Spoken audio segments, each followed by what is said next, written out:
the air. Glick's house, a vibrant lair, where melodies entwine and flow. Musicians gather, spirits glow. Rockin' interview, stories shared. Chill hangouts, no time spared. From soulful whispers to a roaring sound, music unites on hallowed ground. Strings and drums in harmony, voices rise in sweet decree. Jawless blend of sonic art, touching souls, a brand new start. Rockin' interview, stories shared. Chill hangouts, no time spared. From soulful whispers to a roaring sound, music unites on hallowed ground. All things music, a vibrant call for one and all to give their all in this sanctuary where dreams ignite. Music's power burning bright.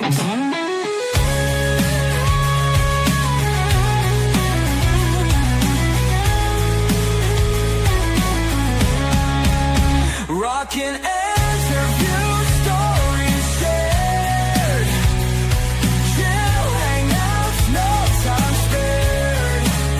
From soulful whispers to a roaring sound, music unites on hallowed ground. Glick's house of music, a place to be for every heart, wild and free. Music's embrace, forever strong, a symphony of life all night long.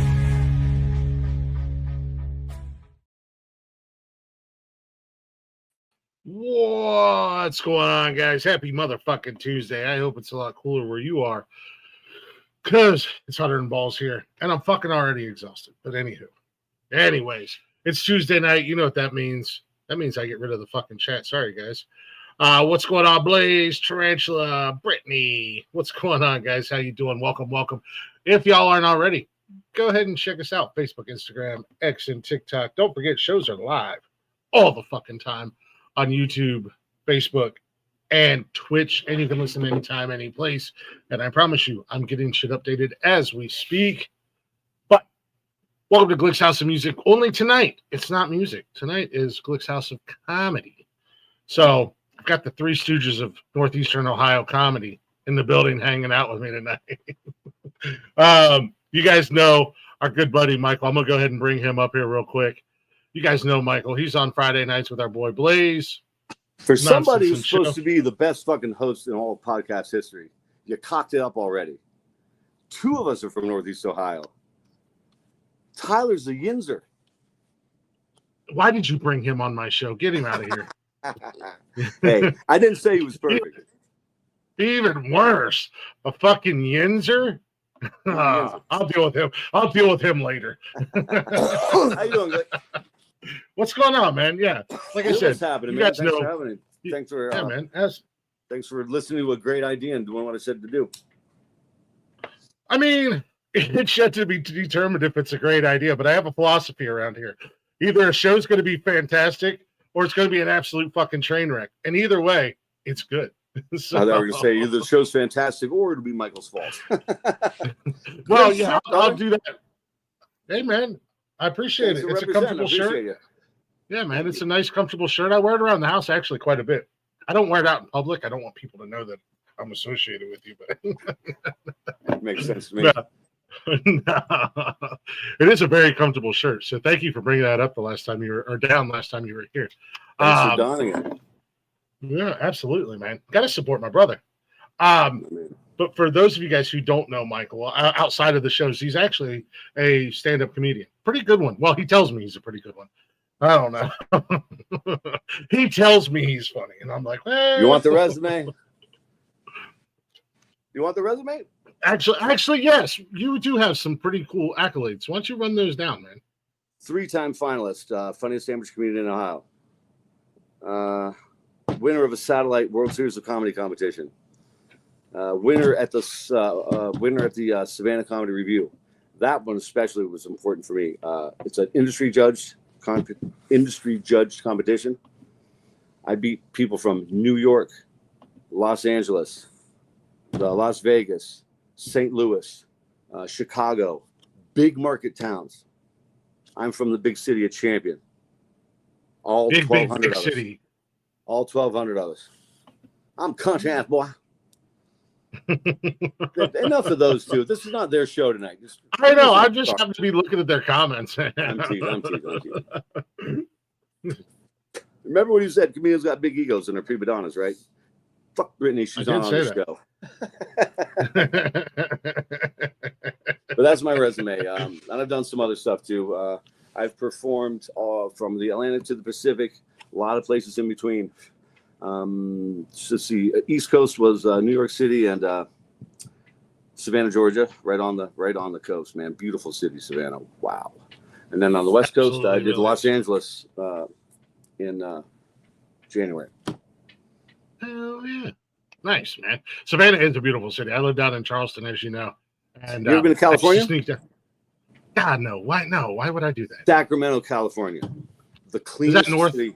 The cleanest city I've ever seen. Their state capital park. Their state capital park has one of every single tree that grows in the state. Really fucking cool. Well, that's cool.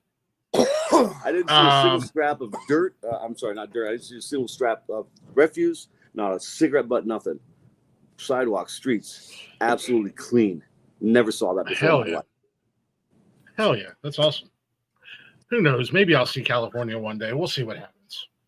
You see, I'm not in my usual studio, yeah? I moved. I see that. Yeah, I see a little that. place called Sesame Street. I'm going to introduce you to one of my friends from Sesame Street later. Oh, Jesus. But I told you a couple surprises for you tonight. Real quick, how long have you been doing stand-up, Michael? My first time on stage, oh boy, April 16th, 2019. That was my first time on stage. Oh wow! So you're I don't know, is that new or is that veteran status at this point in the comedy world? The Savannah Comedy Review thing is a 5-year minimum competition. You have to be a 5-year comedian. I won that fucker at 18 and a half months. A friend of mine, old friend of mine, we're not friends anymore. He recommended me to the guy. He said, invite him. He's right. Yeah. He was right. And that's another reason I love that win, because I did not have enough money to drive there and get back. I had to podium. Or I was hitchhiking or sucking a dick to get home. I mean, you still stuck the dick to get home, but that's irrelevant. Turns out desperation makes me pretty funny. And another interesting part to that story, I drew the short straw. I had to open the show. I went first and still won. Damn. That's hard to do. Some may say nigh impossible. I'm the best in the world at what I do. Call me Wolverine. Easy. I'm going to try to out-ego you. You know my shtick. I mean, you can try all day long. I'm here to heal the heel. Hey, sincerely though, I'm going to say it again on the show. Thanks for welcoming me in, making me feel at home, and offering me your brotherhood, man. It's been so much fun. I'm so excited to be working with you guys and hanging out and having fun. Hell yeah, man. I think it's safe to say, and I'll speak for everybody, and I'm gonna get ready to bring Tyler up. But I think this is a safe bet that I can speak for everybody here, man. We love having you on board with us. We love what you're doing. We love that you're excited to be here. Number one, you got an eagerness to to do things that other people wasn't really eager to do. So we're excited for it, and I was excited for tonight when you brought it up. I was like, fuck yeah, I don't have no problem switching things up on. I've done it before. We'll do it again. It's my show. I do what I want. I know. As long as the boss place says it's okay. There's a trust here. I'm bringing you two very funny guys, very good friends of mine as well. They're like family. Nice. Well, let's meet one of those guys. And I already don't like the guy. So we're going to see if we can save him. So we got Tyler Snodgraass in the building. You could have told me beforehand you were from Pittsburgh, bro. Dude, people say things to me like I'm a yinzer, I'm a ginger, and I really don't like those terms. I think it's because of the hard R. Maybe if you said, "What's up, my ginger?" I'd be like, "Nothing much, just smoking bowls and stealing souls, my brother." Or "What's up, yinzer?" It's like, nah, just hanging out in that, I'm gonna use. I'm dropping the hard R all over you, just so you know. That's how you get your soul stolen, dude. That's how you get your soul stolen. Good luck. I don't have one. Already say I don't either. Fabulous network. For this amazing network you're on right now, I was like, hey, probably not worth much anyways. It's good. I mean, I love the sound of my own voice. So wherever someone will welcome it, I will obviously be there immediately. He loves the sound of his own voice. That makes one of us. What's up? He loves the sound of his own voice. That makes one of us.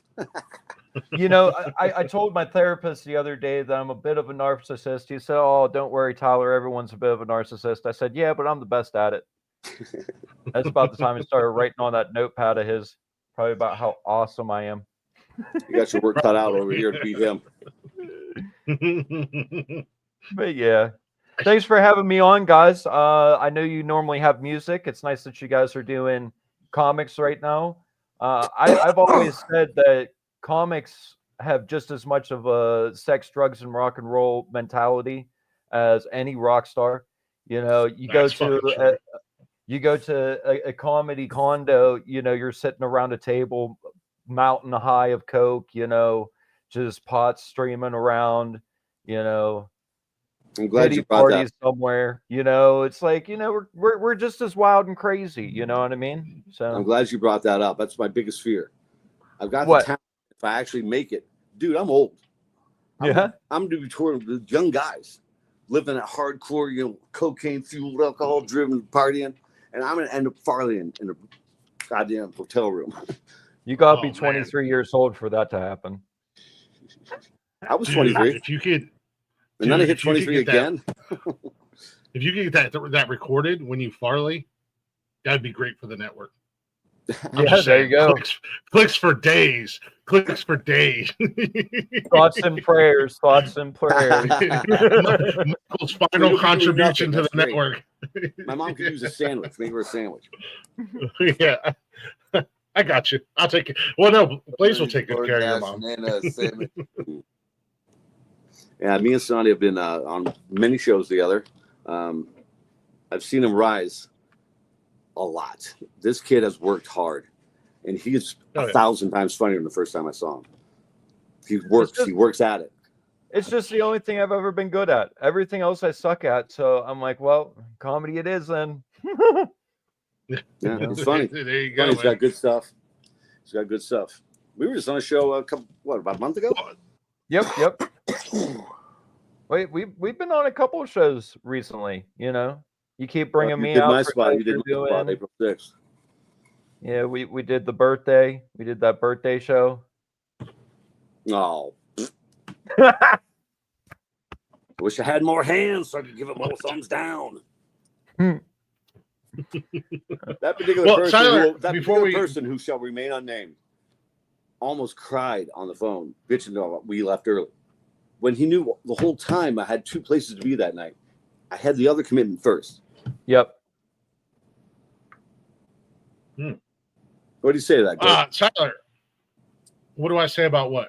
What do you do in that situation? Which I one had a pays thing more? with Arliss too. I made it fit for this guy to help him out, and then it was bitching that we left early. We knew we had to leave early. Were they paying gigs or non-paying gigs? What about it, Tyler? Did you get paid? I think I got $5 or something like that. I don't know the other guy, but I know Arliss, and Arliss is my guy, so I'd have been like, fuck you, I'm out. I gotta go. Arliss is my guy too. That's no one in his family. Arliss is the shit. Yeah. He's got major talent, man. Too. He's got major talent. He kills it, dude. He gets up there. Puts on a show. Like, full on environment. You know, you got people on the dance floor dancing. You know, folks that didn't think that they were going to be busting their rump or up there, you know, getting in with everybody. Arliss Walker's hardcore gangster rap. He's the best. You see, rump shaking. You start seeing pompadours wobbling around that haven't gone around in about 20 years or so. You know, just getting up there, grooving with all the ladies and their big hair. You know, it's a great time. I love seeing our Beehive many times at Outlaw shows. I'm sorry, Vic. I think I cut you off. You were going to ask Tyler something. I apologize. Yeah, Tyler, before we bring Marco up, why don't you, kind of let everybody know kind of how long you've been doing comedy, and I know you said you sucked at everything else you tried, but is it something that you just kind of stumbled into? Like, hey, I'm kind of funny. Well, I've always been a goofball. You know, back in the day, people used to call me eccentric. Now they call it autistic. I thought I had a personality. Turns out I have a disease. You know, so I was always kind of a bit of a goofball, and I tried to be in a band. And the thing about instruments is the transfer from mine to actually like putting it in someone's ears is like, you got to learn an instrument. You got to think of how it's going to sound when you're playing it. And for my ADHD mind, that's too much separation. So I never got into bands, but then I thought, well, I'll be a DJ. Skrillex is like a billionaire, like whatever. I did that. And it fit a little bit, but like, I don't know, it just became like, I started playing parties that, you know, I saw people getting too messed up at, you know, and I couldn't see myself allowing that to happen, you know, creating the environment for that. So I kind of got out of DJing. And then after DJing, I was listening to a lot of podcasts. I was working a dead-end job, just hating my life, living through my 20s. And during the podcast, there were a lot of comedy podcasts, and they were talking about a lot of things I was feeling about how they grew up. I grew up the same way. And then they're talking about how to start doing comedy. And I was like, you know what? I've always got stories. Like whenever I'm with the family, I'm sitting around the table, holding court, telling funny stories. So in November or October of 2018, I started doing comedy, and it really hit off. And I thought that I was going places and things were awesome, and I was going to be famous in like 2 years. And in 2 years, COVID happened and ruined my entire life. So I'm here going ahead and just trying to be funny. You know, there's been times I wanted to go ahead and quit and thinking that wasn't going to work out, but comedy is as much of a part of me as, you know, anything else. You know, I have to eat. I have to go ahead and get on stage and tell jokes, man. So that's absolutely right. Same for me. It's a calling. Yeah. It's a calling. Buddy Sean, one of my friends, I'd been telling him for a long time, I'm going to do it. I'm going to do it. I'm going to do it. There was this Wednesday thing, you know, the Caucasian Falls. Funny stop. Oh, yeah. So he says to me, look, I'm tired of hearing this shit. We're going tonight, or I never want to hear about it again. So me, Hillbilly Lindsay, Sean, and Fat Randy jump in the car. In my brain, at that time, I had such a big ego. You have one. I'm daydreaming the whole drive there. These people are going to be like, where did you come from? You know, where have you been? We're going to sign you today, you know? Meanwhile, Lindsay's saying nothing, just laughing at everybody. Fat Randy and Sean constantly, you're gonna freeze, you're gonna suck, man, you're gonna bomb, everyone's gonna hate you, you're gonna freeze. The whole way they're running me down. I'm thinking, I'm gonna be Rocky up there. And I got there and I didn't freeze, but halfway through my set, I was just like out loud into the microphone. It's a true story. First time up, I was like, this is a lot tougher than I thought it was going to be. But I made it through my first 5 minutes. I got laughs, man, and I was addicted ever since. That was my calling. That's why I was put on this earth for it. The feeling is like no drug I've ever taken in my life, and I have lived that life a little bit. And comedy just fills a certain spot that nothing else can go ahead and even measure. That energy exchange, right? You put out the energy, they give you the energy back, and throw it back at them. I mean, it's a whole, dude. It's almost spiritual, man. It's people like you. It's transcendent. It's the feeling of people liking you, and it's so odd to me because normally people don't. Not only that, I think you control their emotions. Yeah, you know what I mean. You take them down roads that lead to a whole other place. I mean, stagecraft is everything. Presence is everything. Presentation is everything. You have the whole package, and you have a great night with the right crowd. You can flirt with greatness, dude. Making somebody why laugh flirt with greatness when you can be greatness like me? Yeah, gonna be well, yeah, there you go. I got a I lot see to learn those still. crowds behind you, dude. I hear it. Yeah, see, maybe this kid's gonna grow on me, even though he's from Schittsburg. I guess he'll be all right. Listen, he's Why are you so jealous? All of our franchises are about to keel over and die right now, dude. Like we go ahead and do you guys dirty every year, but the Steelers are down and out right now. Pens are about to go ahead and make the same downfall, and the Steelers are down. Didn't they sign Aaron Rodgers? They did. Okay. They got into a 1-year deal, and you never know. Some sports media asked Myles Garrett how he felt about Aaron Rodgers coming to the AFC North. Simple answer. Myles Garrett said, Looking forward to sacking him to the graveyard. Yeah. He's like, I can't wait to add him to the graveyard. And I was like, that's my fucking guy right there. That's right. My favorite Myles moment, helmet. Pow! What are you doing to my guy? I will kill for him. That's a teammate, man. That's a ride or die. Yeah. So can I say something real quick? Yeah. I've never seen this guy be so patient and so willing to wait. Let's bring him in. Oh! I know. I can't see him, but I know how he was acting backstage. And sorry, Marco, I've kind of been doing this on purpose. Told you, we are joined by a third member, the Puerto Rican Ernie or Bert or whoever that is. I don't know, one of the gay Muppets. He's just some crack addict that they found on the street corner. Yeah, I guess I'm the DEI hired for the podcast tonight. Yeah, right. I thought we got rid of those.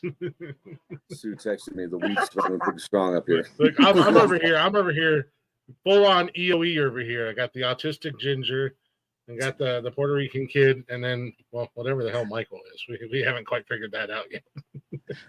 We all know each other really well. Can we share some stories with you guys? Yeah. Yeah, well, I'd like to get to know a little bit about Marco over here, because he seems shine, baby. He seems like he's a little bit of a character. No, he's a little bit of a character. All right. Yeah, without the head on, I look what like a bully. Big Chucky. I thought you were a little Dutchy, dude. You look like a freaking rapper. Blaze burned you, Timu Ernie.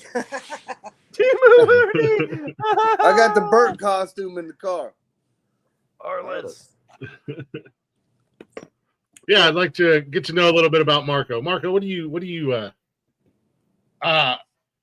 Michael told me, and I hope I get this right, but Michael said you're not so much as of a comedian as more as a hobbyist. Yeah, that's like, like Mike, he's over here talking spiritual and fucking, the kid on the spectrum wants to fit in. I kind of started doing this out of spite. I mean, he really does too. He just sits up there to hate on the audience, dude. Ironically enough, the man who started me doing comedian is the one and only Michael Copenhaver. Nice.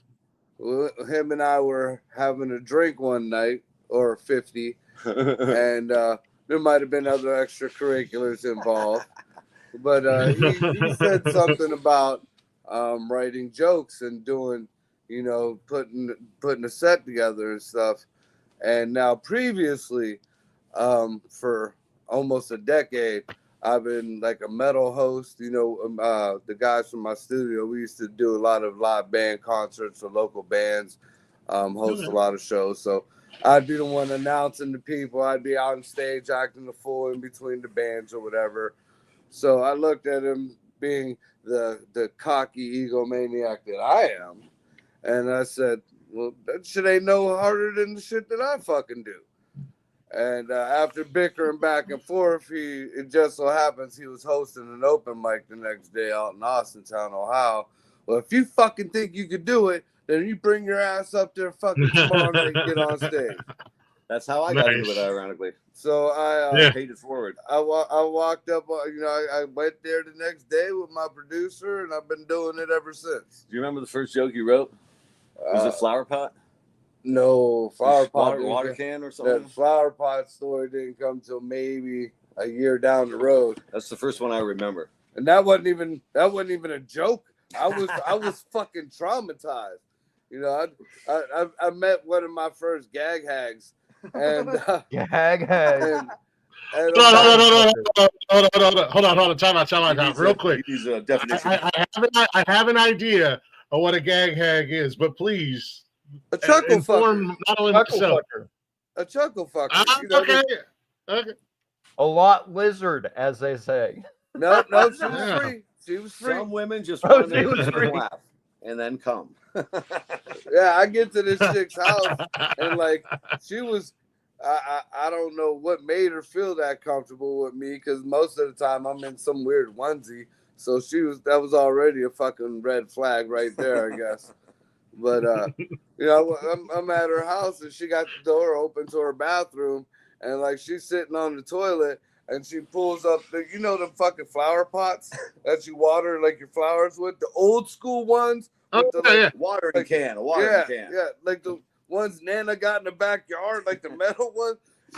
She picks one up from the side of her toilet like she was ready and she's fucking watering the punani down. Like she's water makes the grass grow. Yeah, she's watering the garden for you. Like it was like a homemade bidet, like a poor man bidet or whatever the fuck. She must have went through menopause. She was getting wet for you. Look, whatever it was, I mean, it was just odd to me. Mike thought it was the most. Yeah, of course. Of course he did. Come on now, who are you talking to? What the fuck is wrong with you? Are you serious? I watched her water. Hey, fucker. I want to make sure because some guys are like, I don't know what that crazy bitch was doing and just snuck out the bedroom window or something. No. That's an adventure for this. Yeah. No, the only thing I don't get into this goes. The only thing I don't get into is poo play. No poo play. Not giving, not taking, no poo play. I'm not here to kink shame anybody, but seriously. If you bring poops and peas in the bedroom, you're a monster. You don't belong in public. Stay no. I knew chicks who wanted to be pee on while they fucking play with themselves. But we had to compromise. I was like, bitch, we got to do that in the bathroom. Put down the tarp. That's some Alabama shit. You know how hard it is to piss on somebody with a heart on? No, I don't. I don't do that disgusting shit. Dude, that's you don't belong in public, motherfucker. That's go home forever. Right there. We don't kink shame on the Nonsensical Network. That's the only one. That's just not. Poops and peas in the bedroom. You're an absolute atrocity. You never have a chick come and short on your balls at the same time? What? That's.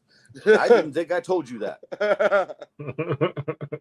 I can't believe. Oh, is that a story? Now we got to go ahead and talk about it. Yeah. So speaking of stories. Golden shower. Seems like Tamala. Anyways, after I got sidetracked off your question, like Mikey was saying, a lot of people I've met a lot of comedians that tell me that this, it's their dream to be this comedian, and they've been doing this for 20 years. Or, I've had people brag to me about who they've been on stage with or where they've been or whatever, and how they're the look. Bill Squire, Pauly Shore. There's a, I'm fucking. I do this as a hobby. I do this to get the fuck out the house. I mean, it's not my big. And I'm at the same place where a lot of these people have been doing this shit for fucking years and years. Because a lot of these people don't travel. Traveling is how you get good, how you really know if your stuff works. You can write for your area, you know what I mean? There's no such thing as a 100% joke. Suck It. Suck It's a killer here. West of the fucking Rockies, nope.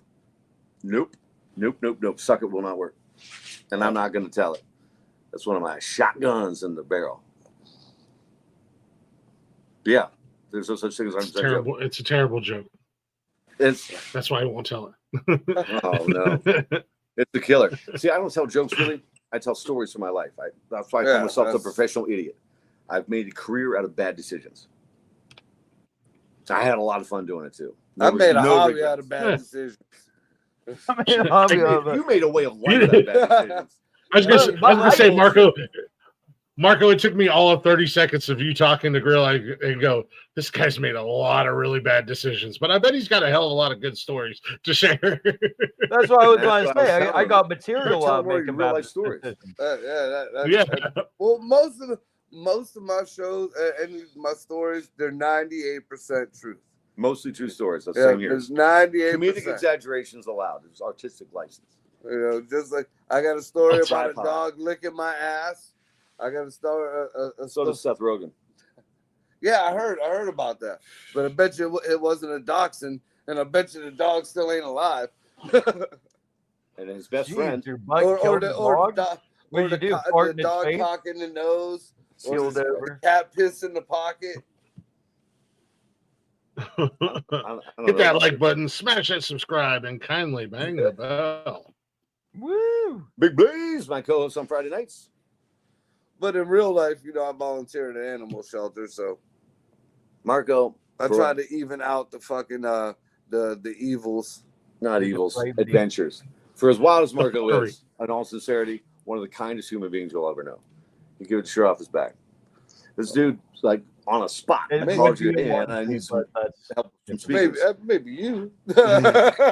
Listen, he does all those charities for animals. We did cancer charity together twice. We've done several charities together. Yeah. Marco's a giver.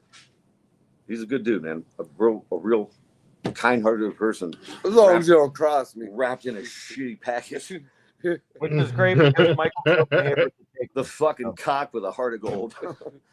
I am the golden cock. Hey, I told you you have a golden belt. He's got a golden cock. I told you I was bringing good people. You would love this motherfucker in real life. He'll be at the wedding. Oh, you know how Arliss is officiating your wedding? He just reached out to me and asked me if I could MC that for him. He knows better. The flower girl can't be the MC. Oh, what do I got to do? I think we're gonna do that. No kids at the reception, but you can be our flower girl. Marco, it is the black supposed to dress in the white fucking unicorn outfit with the gold fucking wearing real clothes. You're getting turned away at the door. Marco, that makes me want to show up even more, but have it go live. Michael, I can double as not only the flower girl, but I can also be security if you need me to, Michael. He's my light work here. Yeah. Blaze asked me the other day, "What's the dress code for the wedding?" And I said, business fuckable. Business fuckable. Well, then I could come in a unicorn outfit. What the fuck is wrong with you? I don't care what I wear. You have to wear a suit, so come as Batman. You don't have to wear a suit. You don't even have to wear a jacket. I told him, just don't show up in cargo shorts and flip-flops. Nobody wants to see the toes. I'm excited to wear a suit, dude. I love a reason to wear a suit. I look good in a suit. I feel good in a suit. And then you put that good cologne on. Oh, I murder a suit, dude. It sounds like a Men's Warehouse commercial. A little bit. Also, gonna like You're gonna like the I way don't you believe look. it's a You're gonna narcissistic. feel good. You're gonna like the way you look. Men's Warehouse. He's not closeted. He's furry every day. He's not closeted. Yeah, what He the fuck is you talking very about? out. I'm from the hood. We don't have closets. Those are spare bedrooms. Tyler, so I know Michael's a storyteller, and obviously Marco over here, he's a bit of a storyteller. Are you a storyteller, or do you actually sit down and write? It's a You know, like little bit of both. So I have my jokey jokes. I am definitely a one-liner comic, but the way that I do one-liners, it's set up as a story.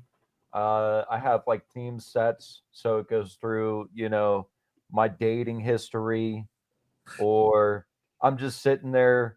So I'll give you one of the jokes that I wrote. How I wrote it. I was sitting there, in the salad years, and eat my poverty dinner, which was hot dogs and hot pockets.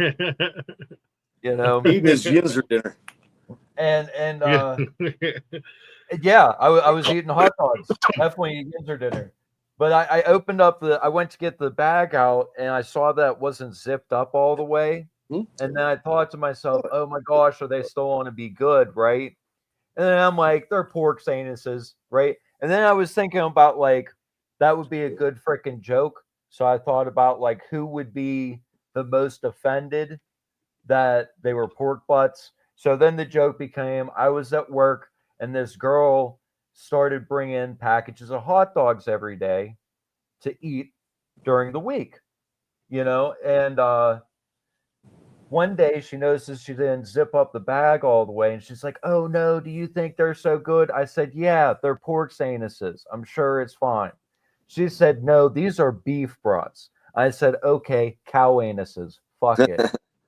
And she's like, oh my gosh, do you really think they're pork anuses? And I'm like, yeah, do you know how much steak is? They're not going ahead and using the choicest meat to put into the intestine for you, right? And she flipped the heck out. And I was like, women, dude, completely fine with stuffing meat, wieners in their mouth. But once you ask them to eat some ass, they get all prudy. Not, So like I got not girls these days. And then like I also got, stuff that's made in real life, and then stuff that is just me fantasizing about the craziest thing I can fantasize about. And the thing is people always think the crazy jokes are obviously not true. And the true ones are actually the ones that the made up ones are actually the ones that sound more mundane. I need to go ahead and fake being like a regular person. I can be exaggerated just in my natural state. Just what a Jedi. Funny she says that because I ate a banana before the show. I have before the show? I had pizza. I had pizza. Taco Bell. Dude, love Taco Bell. Taco Bell is my stuff, dude. It's the greatest Mexican food on the planet. I tell you what, my 2024 really sucked, dude. The closest I got to hearing an orgasm was putting a straw into a Baja Blast.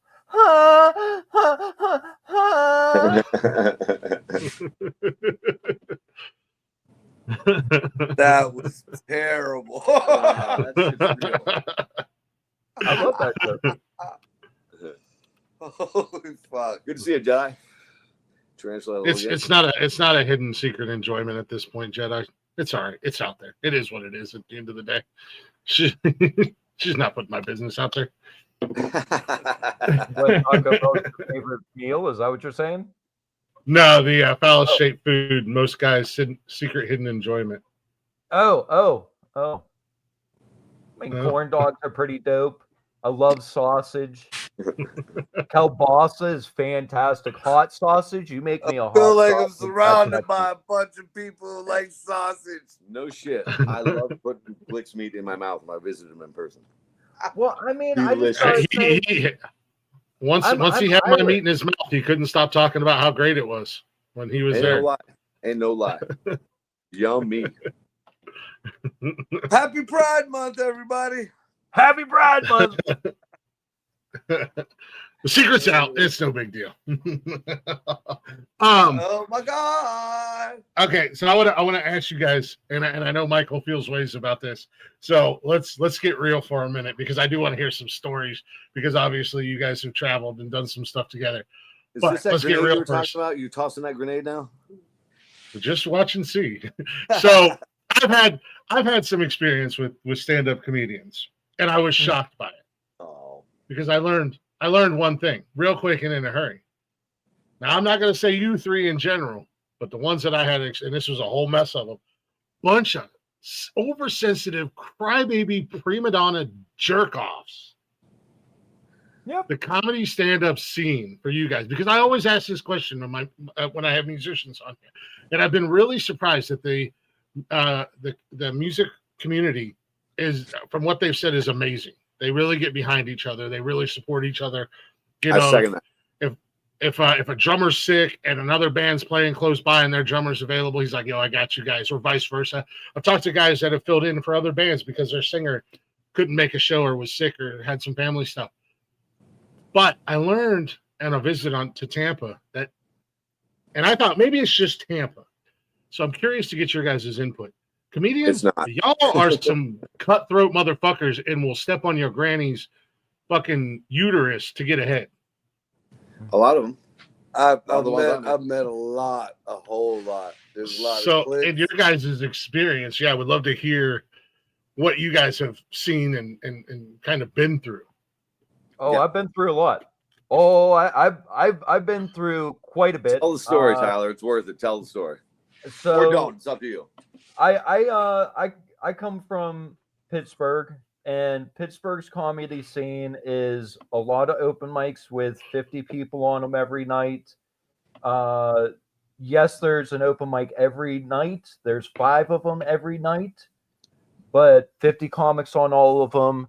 There's 2 clubs. One of them is like a social justice warrior place, which is fine. But if you go ahead and say one wrong thing to anyone who's okay there, then you're like never going to get in anywhere. There's a lot of, it's just shows where you're passing $20 back and forth. And the only actual club in Pittsburgh is the Improv, which is pulling people in that are nationally touring artists. So it gets very cutthroat. People have delusions of grandeur. Everybody thinks they're bigger than what they are. Lack of self-awareness. Yeah. And what happens is when they're not getting something that you're getting because they think they're better than you, then they will go ahead and cut you down, destroy you, say whatever they need to. They'll steal your jokes. They will go ahead and act like you stole their jokes. And it comes down to a point where I had somebody, I just started, COVID was happening. I wasn't getting many shows anymore, but somebody gave me a spot. They wanted me to put together a show. I went ahead and put together a bunch of people that were always nice to me and I had no problem with. And one of the dudes, I was giving him a chance. I didn't think he was all that great. He went ahead and talked shit on all types of different promoters at a party I was at. And I said, if I get a chance, I'm not going to let that dude do that to me. I'll put him on a show. I put him on the show. All of a sudden, he's walking off the show telling me that he doesn't want to be on it. And it's like the day before the show. And I said, can you find somebody to replace you? Because it's the last, like, it's tomorrow. And he's like, no. I said, no, you can't leave. It's tomorrow. And he's like, well, too bad I won't be there. I'm like, well, can you go ahead and find somebody else? And he's like, no, go fuck yourself. Right?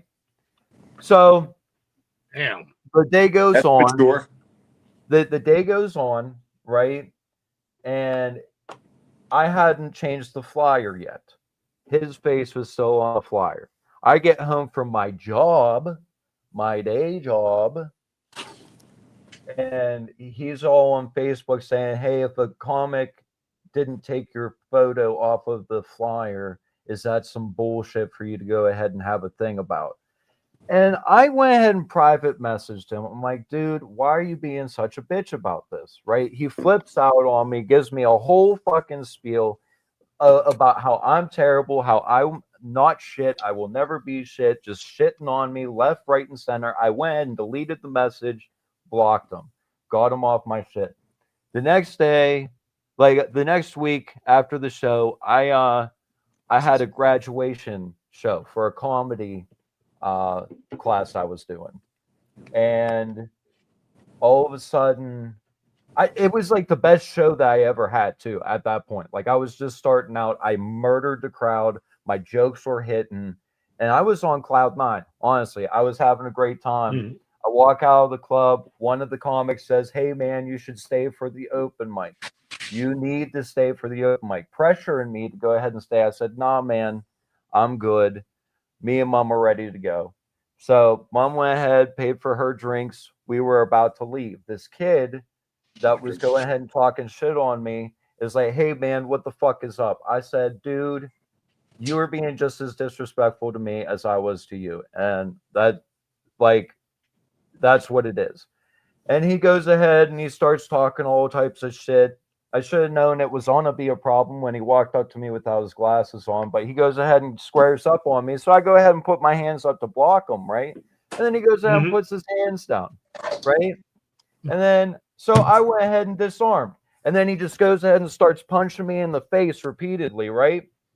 Oh shit. And all of a sudden, I went from having the best time of my life, having a great time, to never feeling comfortable in the Pittsburgh scene for about 3 years. I'm still not Damn. comfortable in the Pittsburgh scene. It's so cutthroat.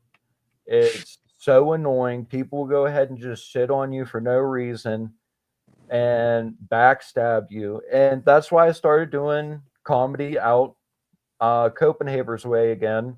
I rolled my ankle at a concert, finding myself on the wrong side of a mosh pit after 30 and totally ruined my ankle. Was up for Oh, about jeez. 2 months. And that whole 2 months, I was just thinking, like, dude, I can't do comedy anymore. It's not working out. I don't feel the way that I used to about it anymore. And it just got to a point where after being up for 3 months, in 2 months, I just didn't think I needed it anymore. I could do it. Hmm. And He told me I a wa- lot of times. What did I tell you?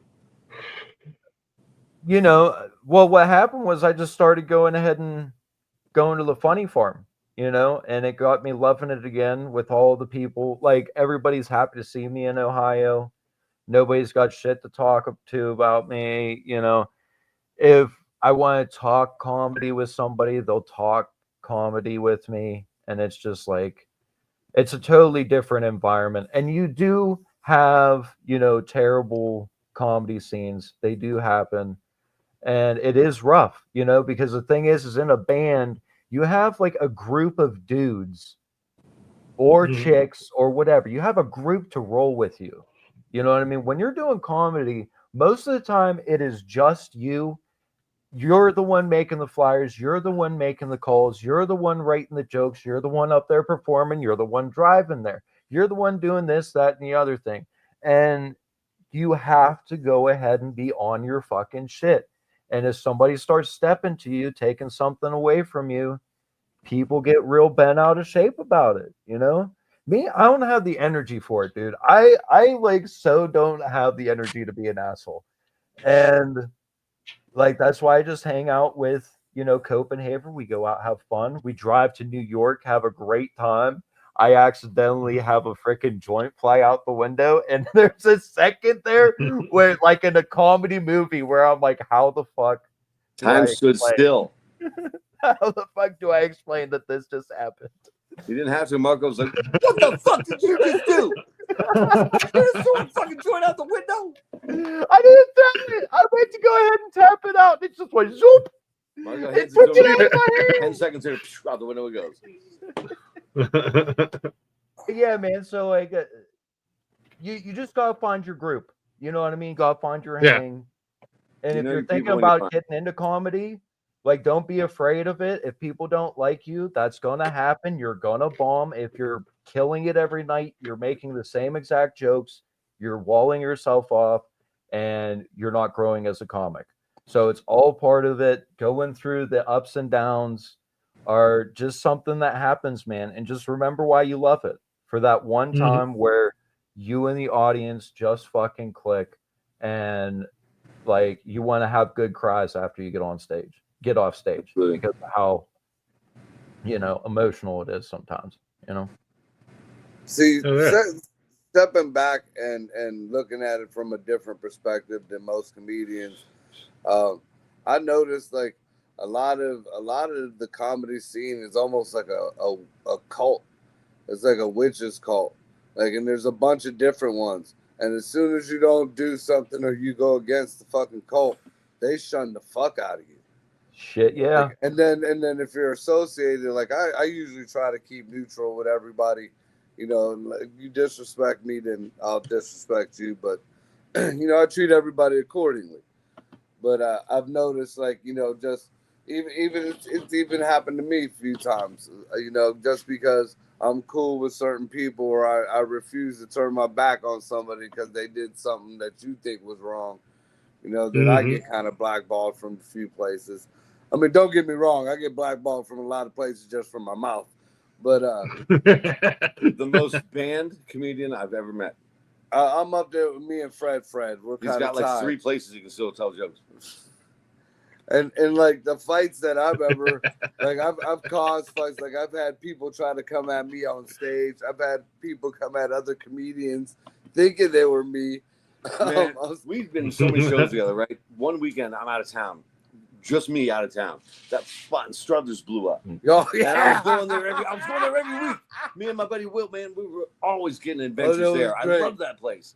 And we killed that spot every single time. It was a great crowd, great venue. And the one time I don't go, like a race war erupted. It was wow. No, it wasn't a race war. It was a gender war. Well, that's a different one then. It was like, This is the one Will told me about. Well, which one? Because there was one with 2 chicks, two black chicks and a baby. And then That's the baby one. Yeah, the baby one. Oh, that was nothing. That was nothing, dude. Wait, hold on a second. A baby.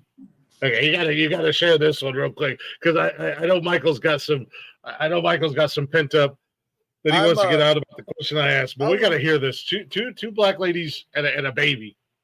You'd be surprised how much a baby's at a comedy show. I'm saying. doing my set, and I'm like, my sets get kind of sketchy sometimes, but there's Pause. Here's the thing about Marco Zach.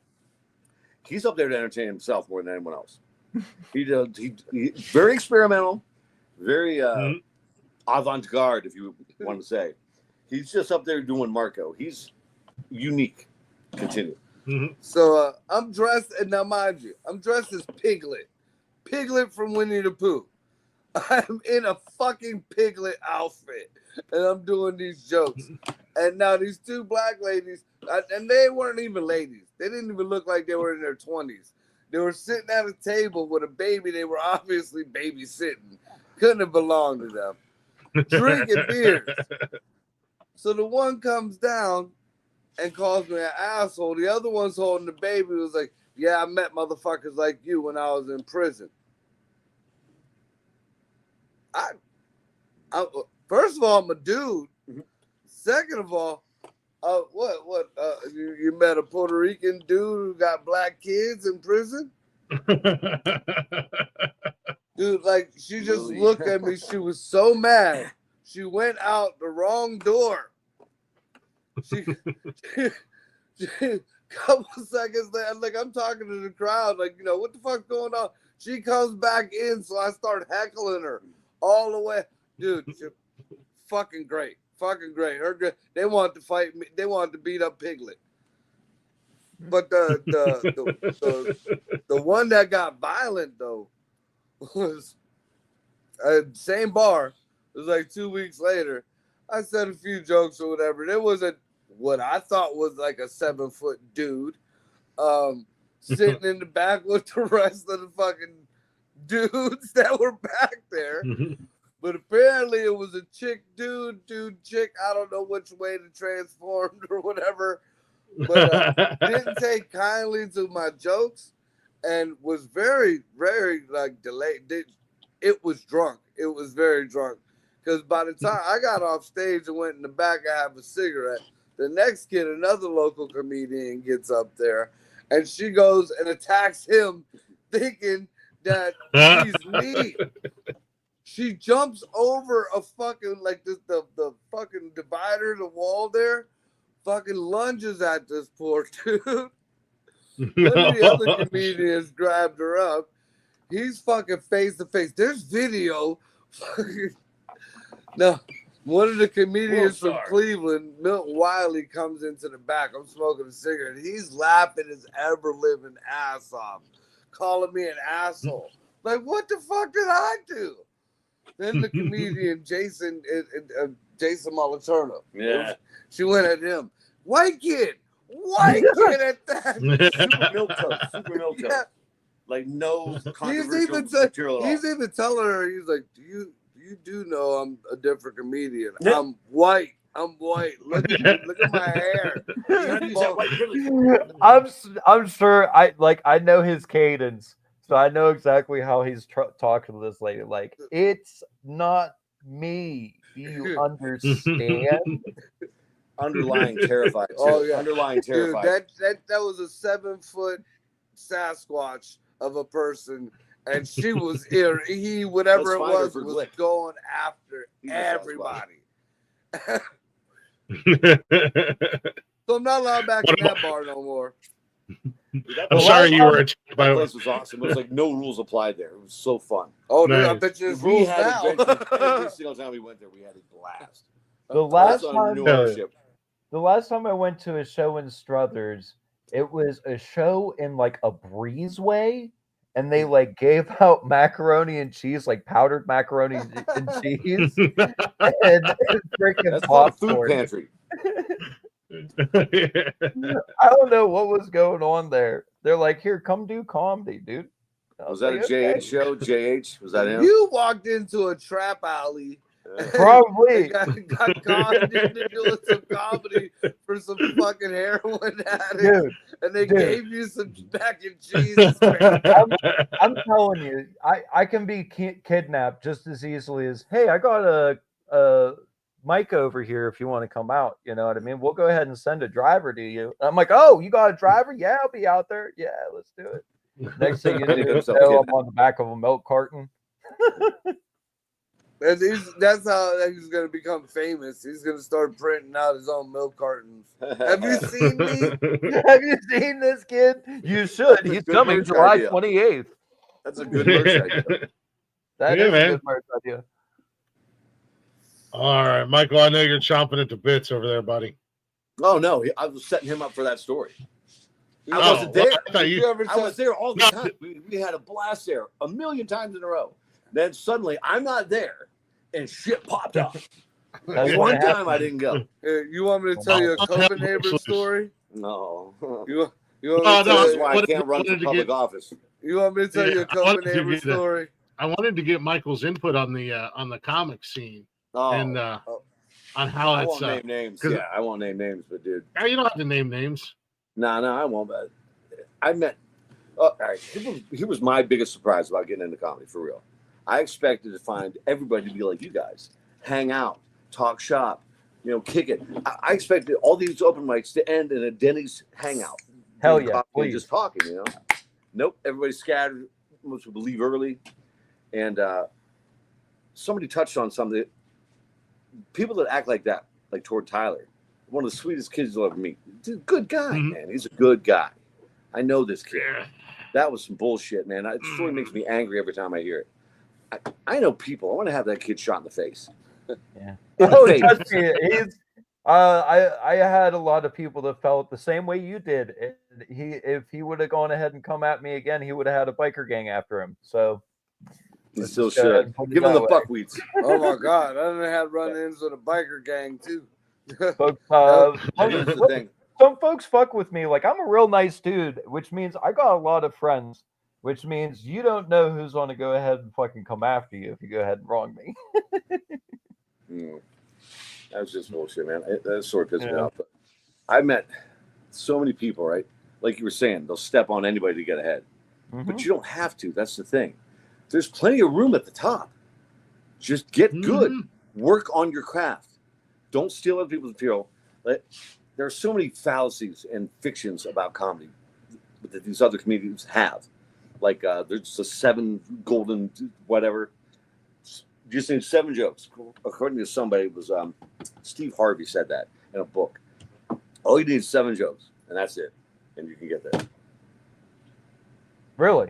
And some people I've actually been working believe in my it. ass off. I've been to try hard as a motherfucker. Then I I got way really Some can't stand people- Steve Harvey. But he's got a lot more money than us, and he's got a lot more success too. He was Well, that's funny, just but like I- Jerry Seinfeld saying that you never wear shorts on stage, and now like every comic thinks that it's a hard rule that you have to go ahead and wear pants. In the I've street. heard people say that bullshit. Yeah. I dressed like a professional from day one. My first open mic, I had my jacket on and everything else. My first few mics, I dressed normal and nobody paid attention. And now nobody knows who the fuck I am if I dress normal. I have to tell them I'm dressed like an illegal if I dress normal. But a lot of egos, sensitive, fragile egos. I mean, I've got lots of stories, but I kind of don't want to tell most of them because it outs who it is. Look, I'm going to tell this one because this deals with Michael's ego. Well, it's my turn. He wants to hear my opinion on this. Yeah, but you're on here deals Marcus' directly to what opinion you're whether you talking want it or about. not. This deals directly to what, because Mike will get himself hyped up. He's the man when he goes out to a show. I've rolled with him. It's the only way to feel. In his head, he's the fucking $1 million man. And we're sitting out back of a show, and he just reminded me of this too. We're sitting out back of a show getting ready out in Cleveland. And it's an all black bar. But it don't matter. Comedy is comedy. Especially, we're sitting back there and he's all sitting cool and he's all Mr. Tough.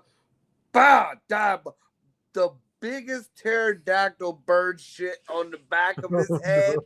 And as he like in my ear and shit, dude. Oh, no. This is a true story. Dude, that was the universe, right? Because then they called him to go up on stage.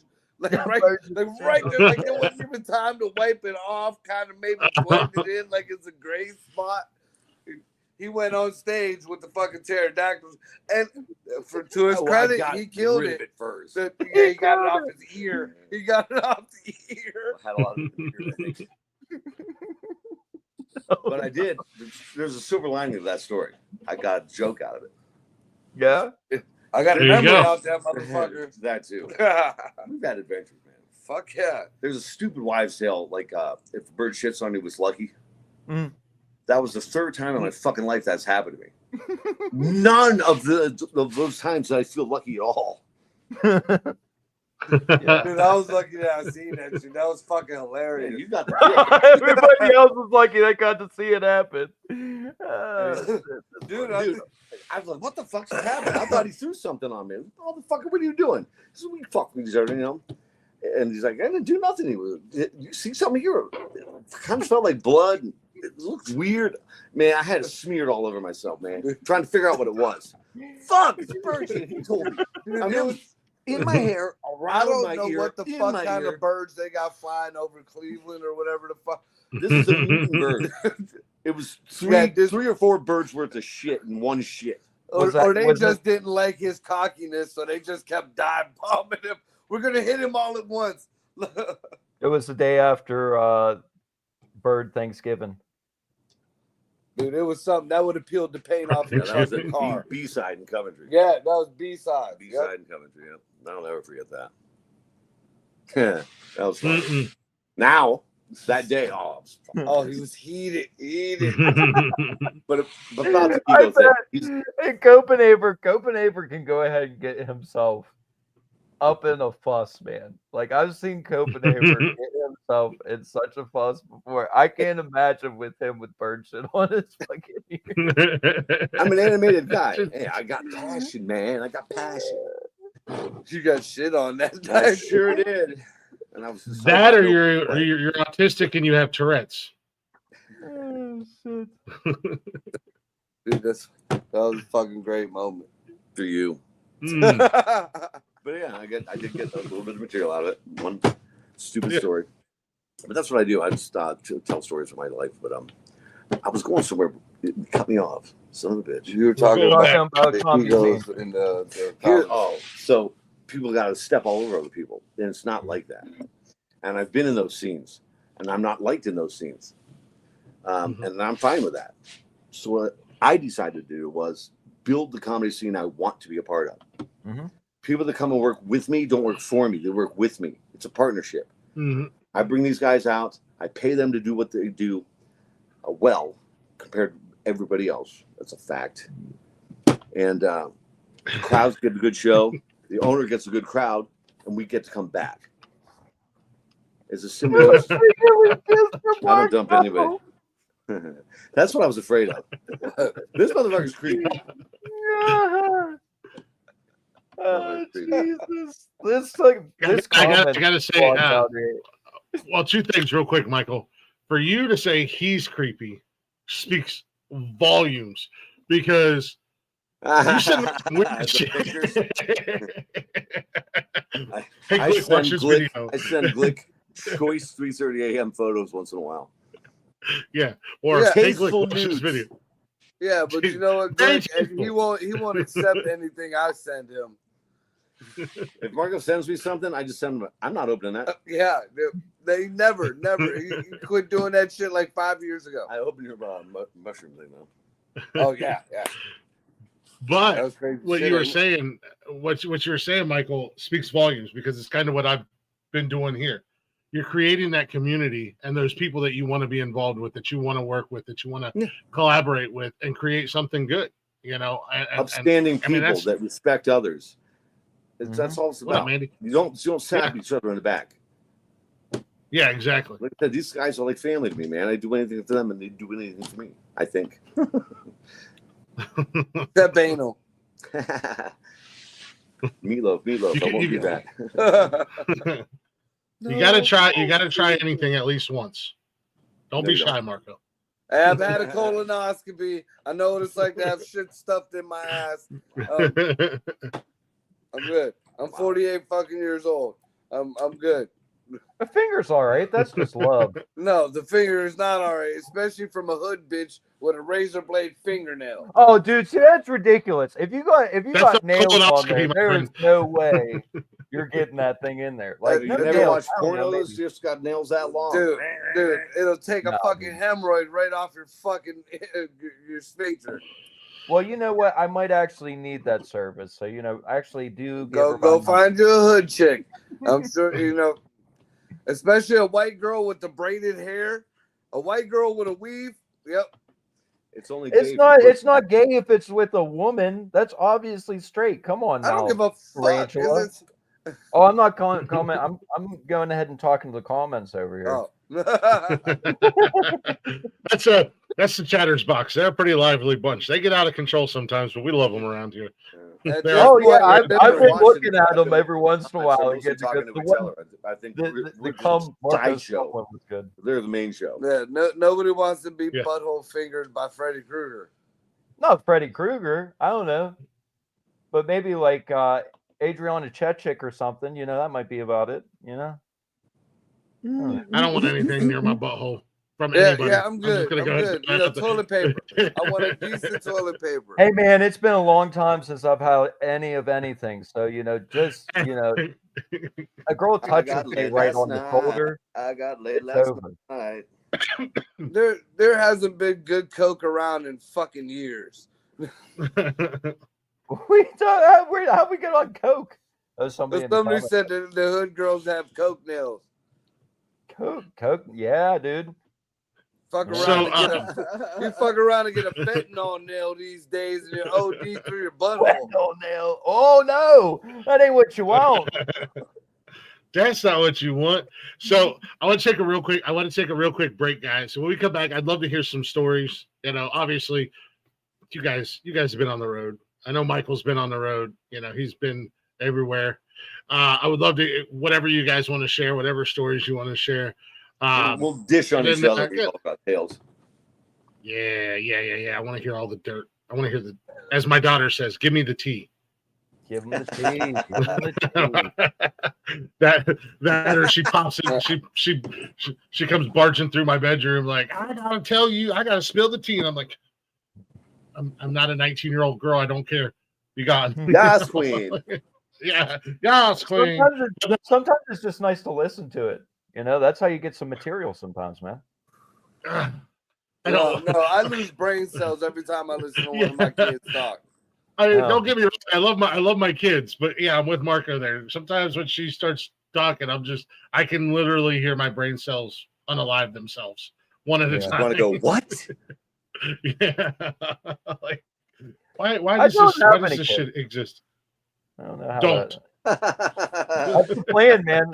You don't want me having kids. My offspring, dude. Woo! Yeah, we definitely don't want that. I'm telling you. Don't multiply. Yeah. Telling, dude. Living a birth control lifestyle, bud. Tell me about it. So we're gonna take a real quick break. We're gonna come back. Arliss? We're gonna hang out with the guys a little bit more. What up, Arliss? I got some music here. I got brand new music from. I got some. What did you ask? Do I have what? Folsom Arliss. Southern Outlaws. I don't know if I have anything in here still. You got to load in Folsom Prison, man. Well, I'll have to load it in and have it locked and loaded another time. Big ups to Arliss. Oh, yeah, I've had to remove so much stuff to slide in new music for the show I did last week. So, request from The Godfather. Leave that one in the playlist. I don't know who The Godfather is or what that's supposed to mean. I think Copenhaver. That's his narcissism. Go to break already. This guy. I got brand new music from our boys over at Kissing Lilith. Hopefully, I'll be seeing them. Well, maybe Blaze will be with me. Maybe Blaze and I. They're going to be down in Columbus. Nice. When the fuck are they down? Kissing Lilith. They're good. Yeah. But they're going to be down in Columbus here soon. I don't remember the exact dates, but I know I'm going to be there. Maybe Blaze is going to be there. But this is one of their newest songs with Kiss Me, Kill Me. And we'll be back here in a few minutes. Don't go anywhere. Michael, Marco, and that fucking kid from Pittsburgh. Tyler. Mike, Mark, and the Ginger. The ice cream expert as well. That's what my tag is. Everybody else had tags. I wanted to have a tag as well. I'm the ice cream Nice. There you go. So we'll be back here in just a few minutes. Enjoy a little Kiss and Lilith. Where's your... I can feel it crashing, maybe I'm the problem, I don't know what to do. I can feel it crashing, maybe I'm the problem, I don't know what to do. I can feel it crashing, maybe I'm the problem, I don't know what to do. I can feel it crashing, maybe I'm the problem, I don't know what to do.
well, dude.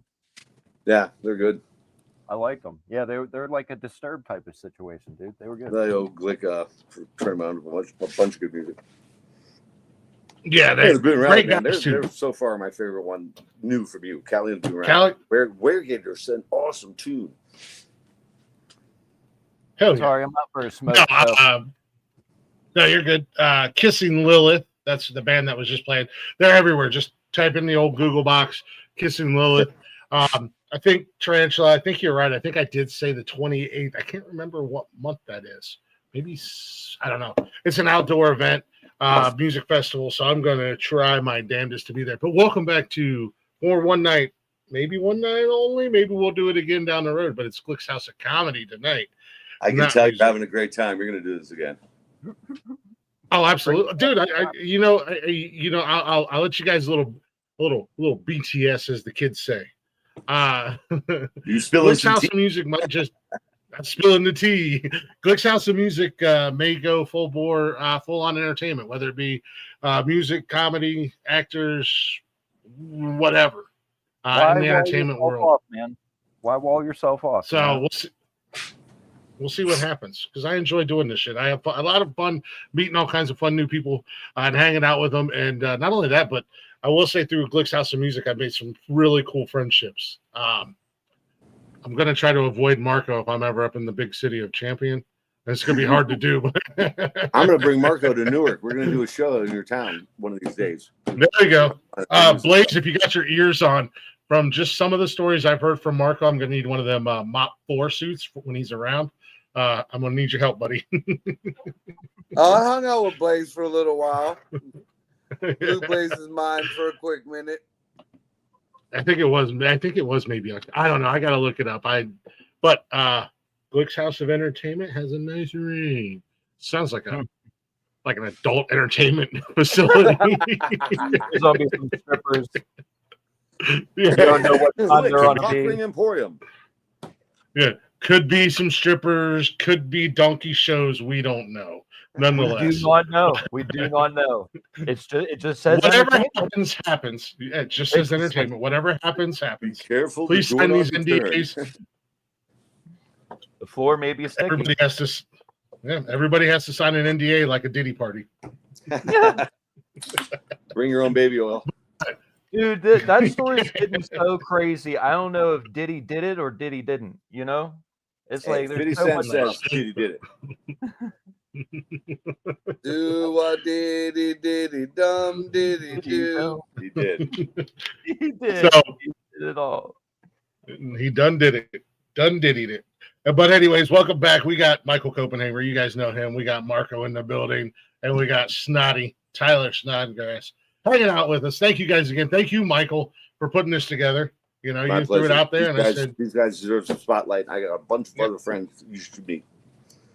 No, just hell me. Yeah. Me and Marco. Bring them on. Me and Marco. That's my Bring narcissist. them on, I say. Bring them on. But before we went to break, with all of us, really adult entertainment. Yeah. Hey, man, It's, the comment section is killing it tonight. Good job, guys. Thanks for watching. They're always killing it, man. They're always on fire. And Lazy Jedi's in there with his hashtags. He's a fucking hashtag wizard. So I think that might be my favorite one so far. Donkey stripper show. hashtag Donkey Stripper Show. starring Mr. Chan. Before we took our little break, I wanted to get some stories out of you guys. Jesus Christ, we're already at an hour and a half. Fuck my life. I wanted to get some stories out of you guys from some road stories. Now, nothing's going to implicate you, or I don't give a damn. I don't know what the statute of limitation on some of the weird things you guys have done are, but I know you guys got to have some stories to share. I'm going to spill some tea. So the three of us would go up to New York. We go up to New York to do a competition. It was, well, what the fuck? Nobody planned to win. It's a crowd thing, bullshit. Got to bring your own people, right? And Snotty, we pick him up, take him with us. And he refuses to drive any part of the leg. I did not. The whole way there and the whole way back. Me and Marco was just about sitting to in the die. back. Nobody asked. Trading off, nodding off. This motherfucker Yeah. slept like a baby the entire time. I did. I did. never wanted to throw you out of a car before, but that day we both wanted to kill his ass.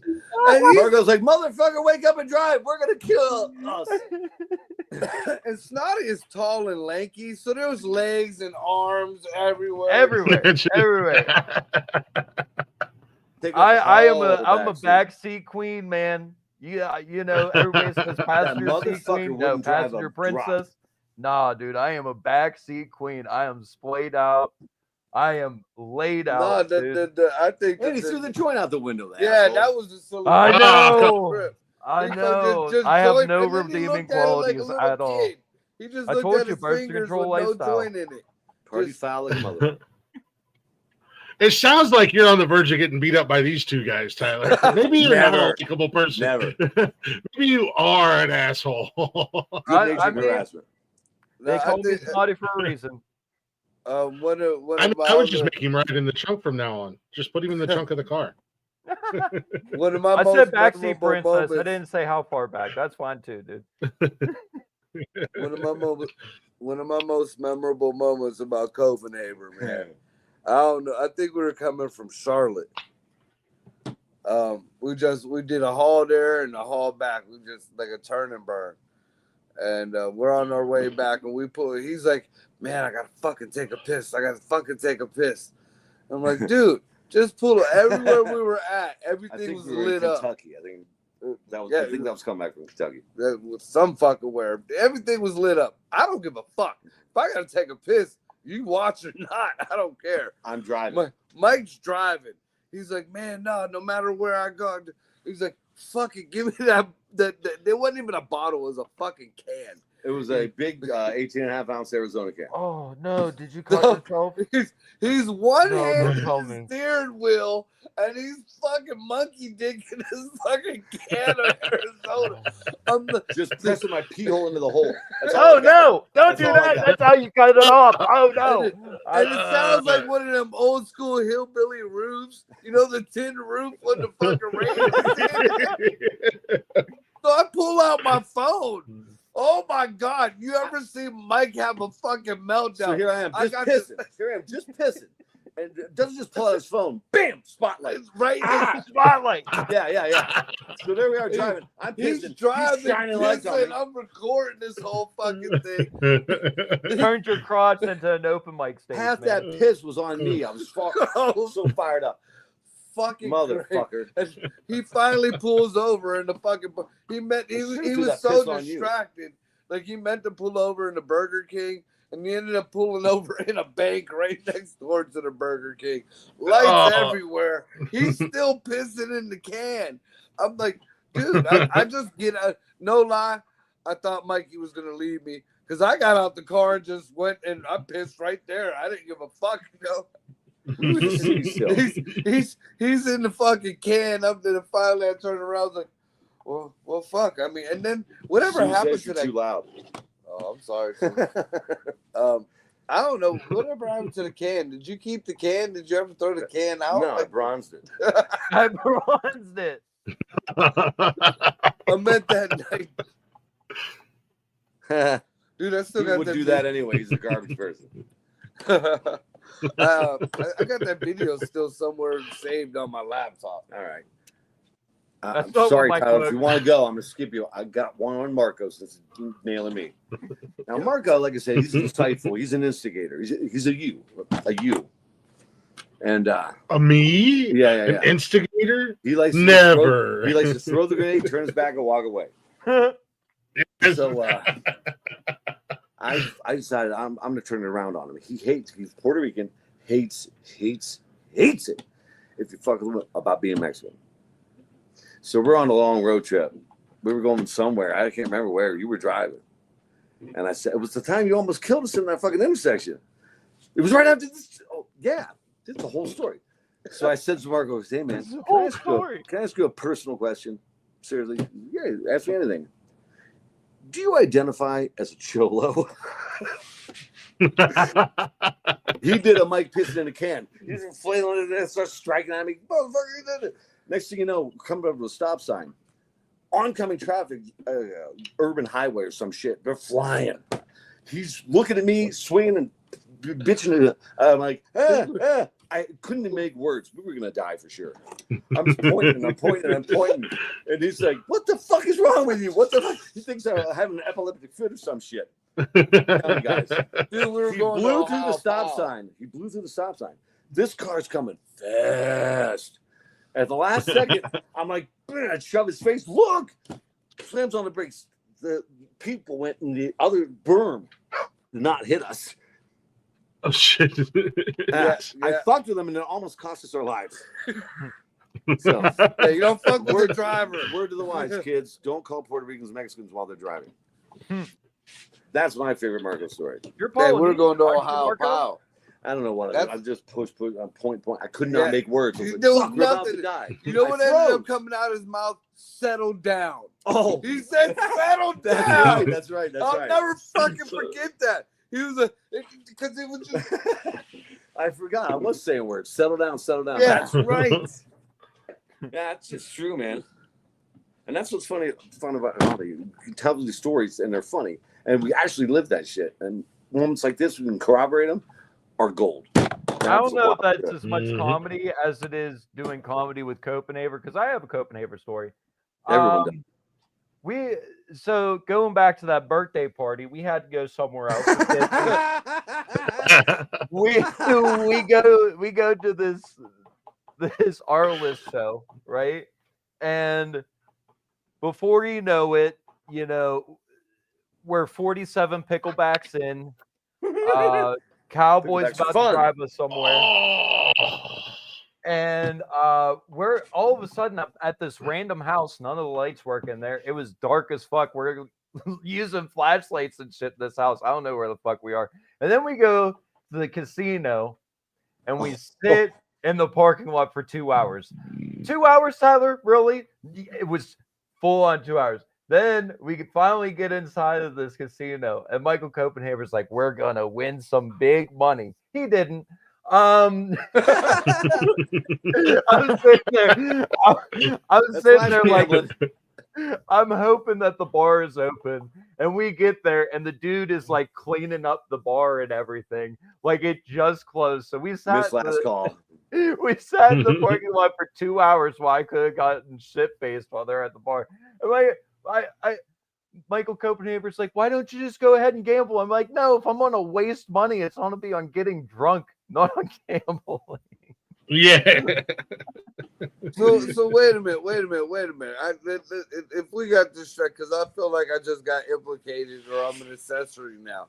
Sounds like you guys got hammered and you did a breaking and entering and took whatever you fucking stole out of the house. I needed gambling money. And went gamble. I don't even know what we were actually doing there for sure. I don't know if I'm allowed to talk about what we were doing there, but I was definitely there. I was definitely there. And that's what I mean. Like when I told you guys earlier, comedy is just as much punk rock, sex, drugs, and rock and roll, as anything else is, dude, because you get into some shit, the shit is what gives you stories. The stories are what become your material on stage, man. You'd be surprised. One of the next ones, I'll bring out my buddy Will, and we'll tell you some wild stories. Oh, Will and I had some wild adventures. Will be a good show for you. I trust. I promise you that. Yeah, it was great. Yeah, I done seen some shit with Will too. Me and Will done experienced some shit. Yeah.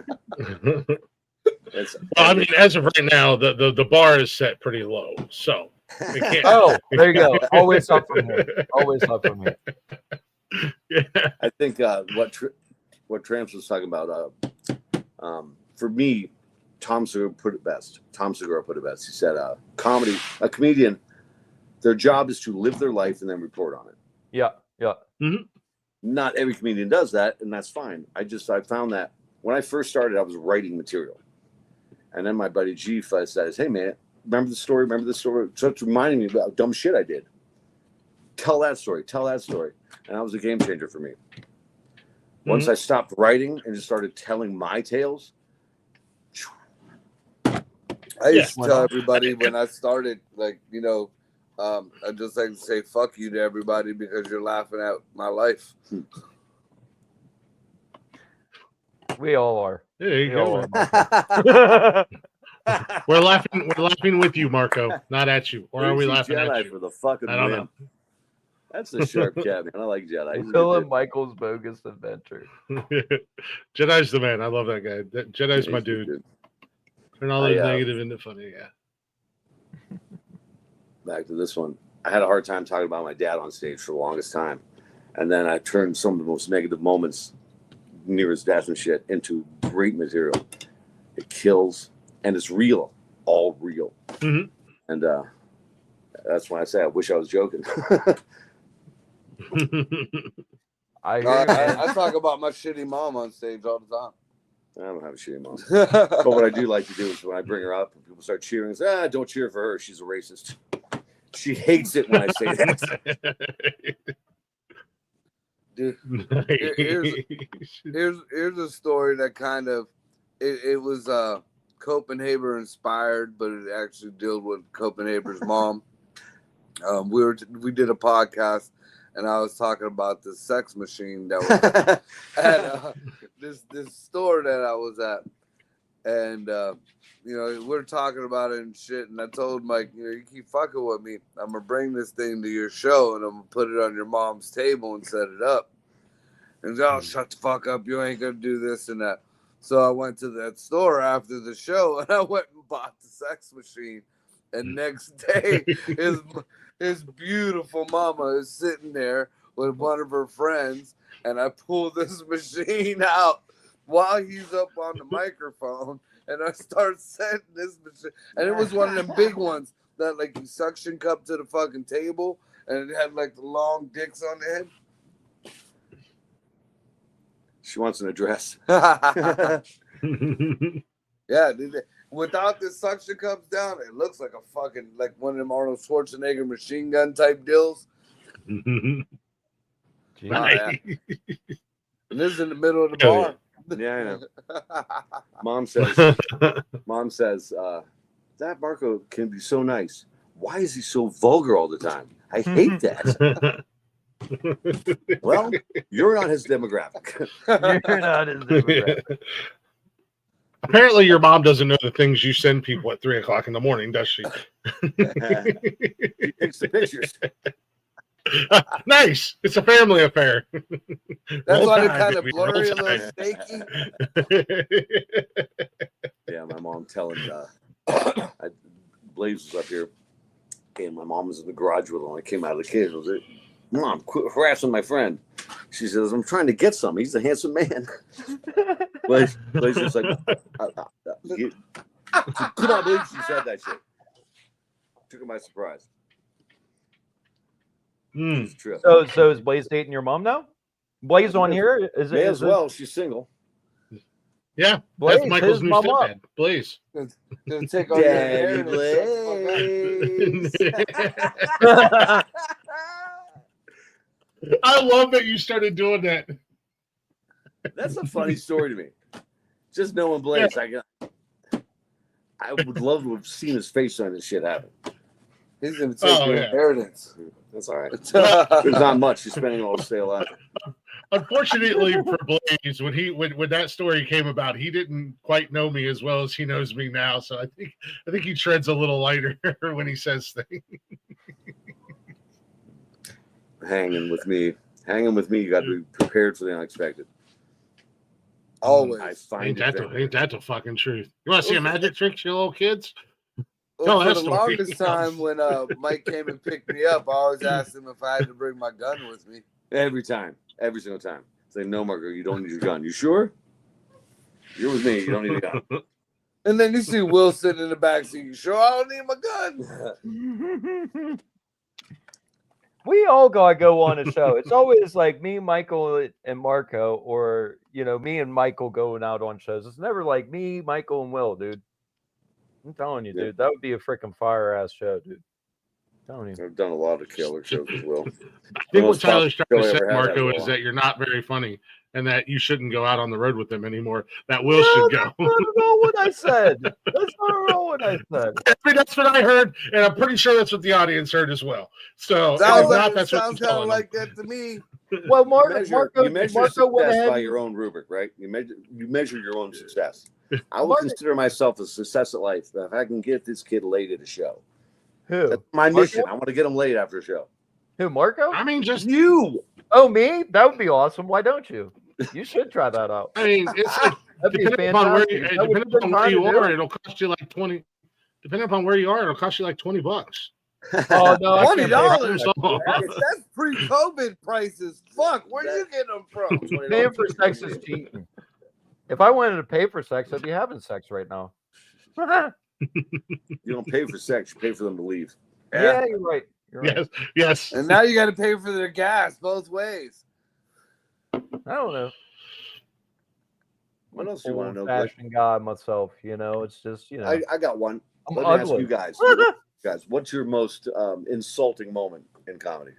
Like that I said to somebody. No. somebody said to Like me. that you felt insulted by something somebody said to you. When I was out in, like, one thing that always stands out to me, and it wasn't so much, I took it personally, because when I host the show, that's my show.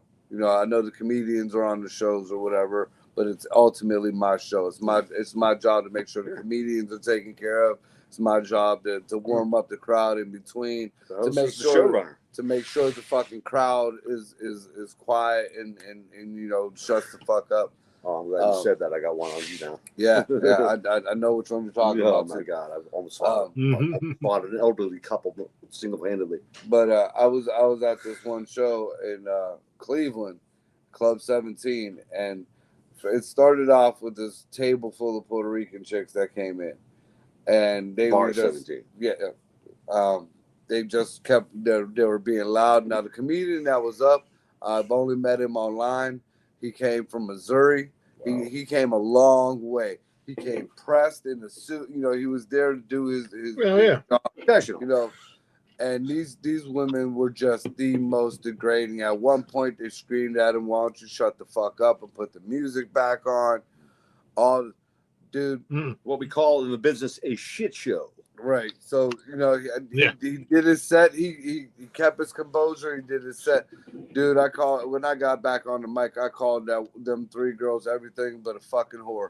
Dude, I told everybody in the crowd that the reason why their eyelashes were so long was they were cum catchers. Cumbrellas. If anybody wanted a blow job right fucking there, dude, I went off.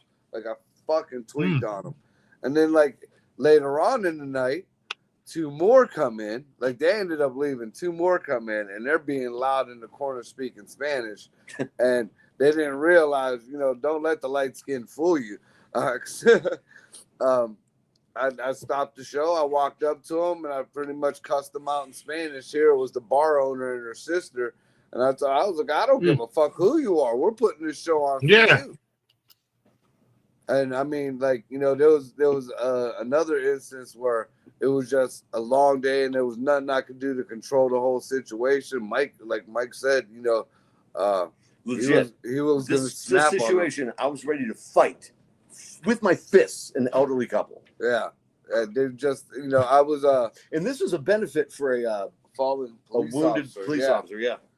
I was there all fucking day in the piglet outfit again because, it was That's cops. bad luck. And I was there for over 14 hours. And our show took place at the night. And Mike was closing it out.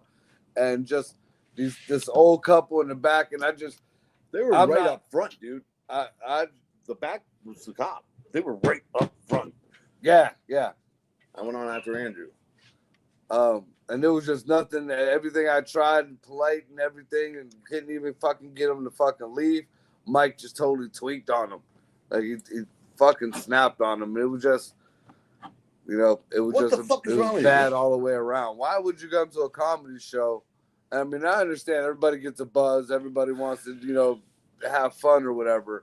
But why are you going to come to a comedy show and fuck up something that somebody's doing for you, Because some people don't have common decency.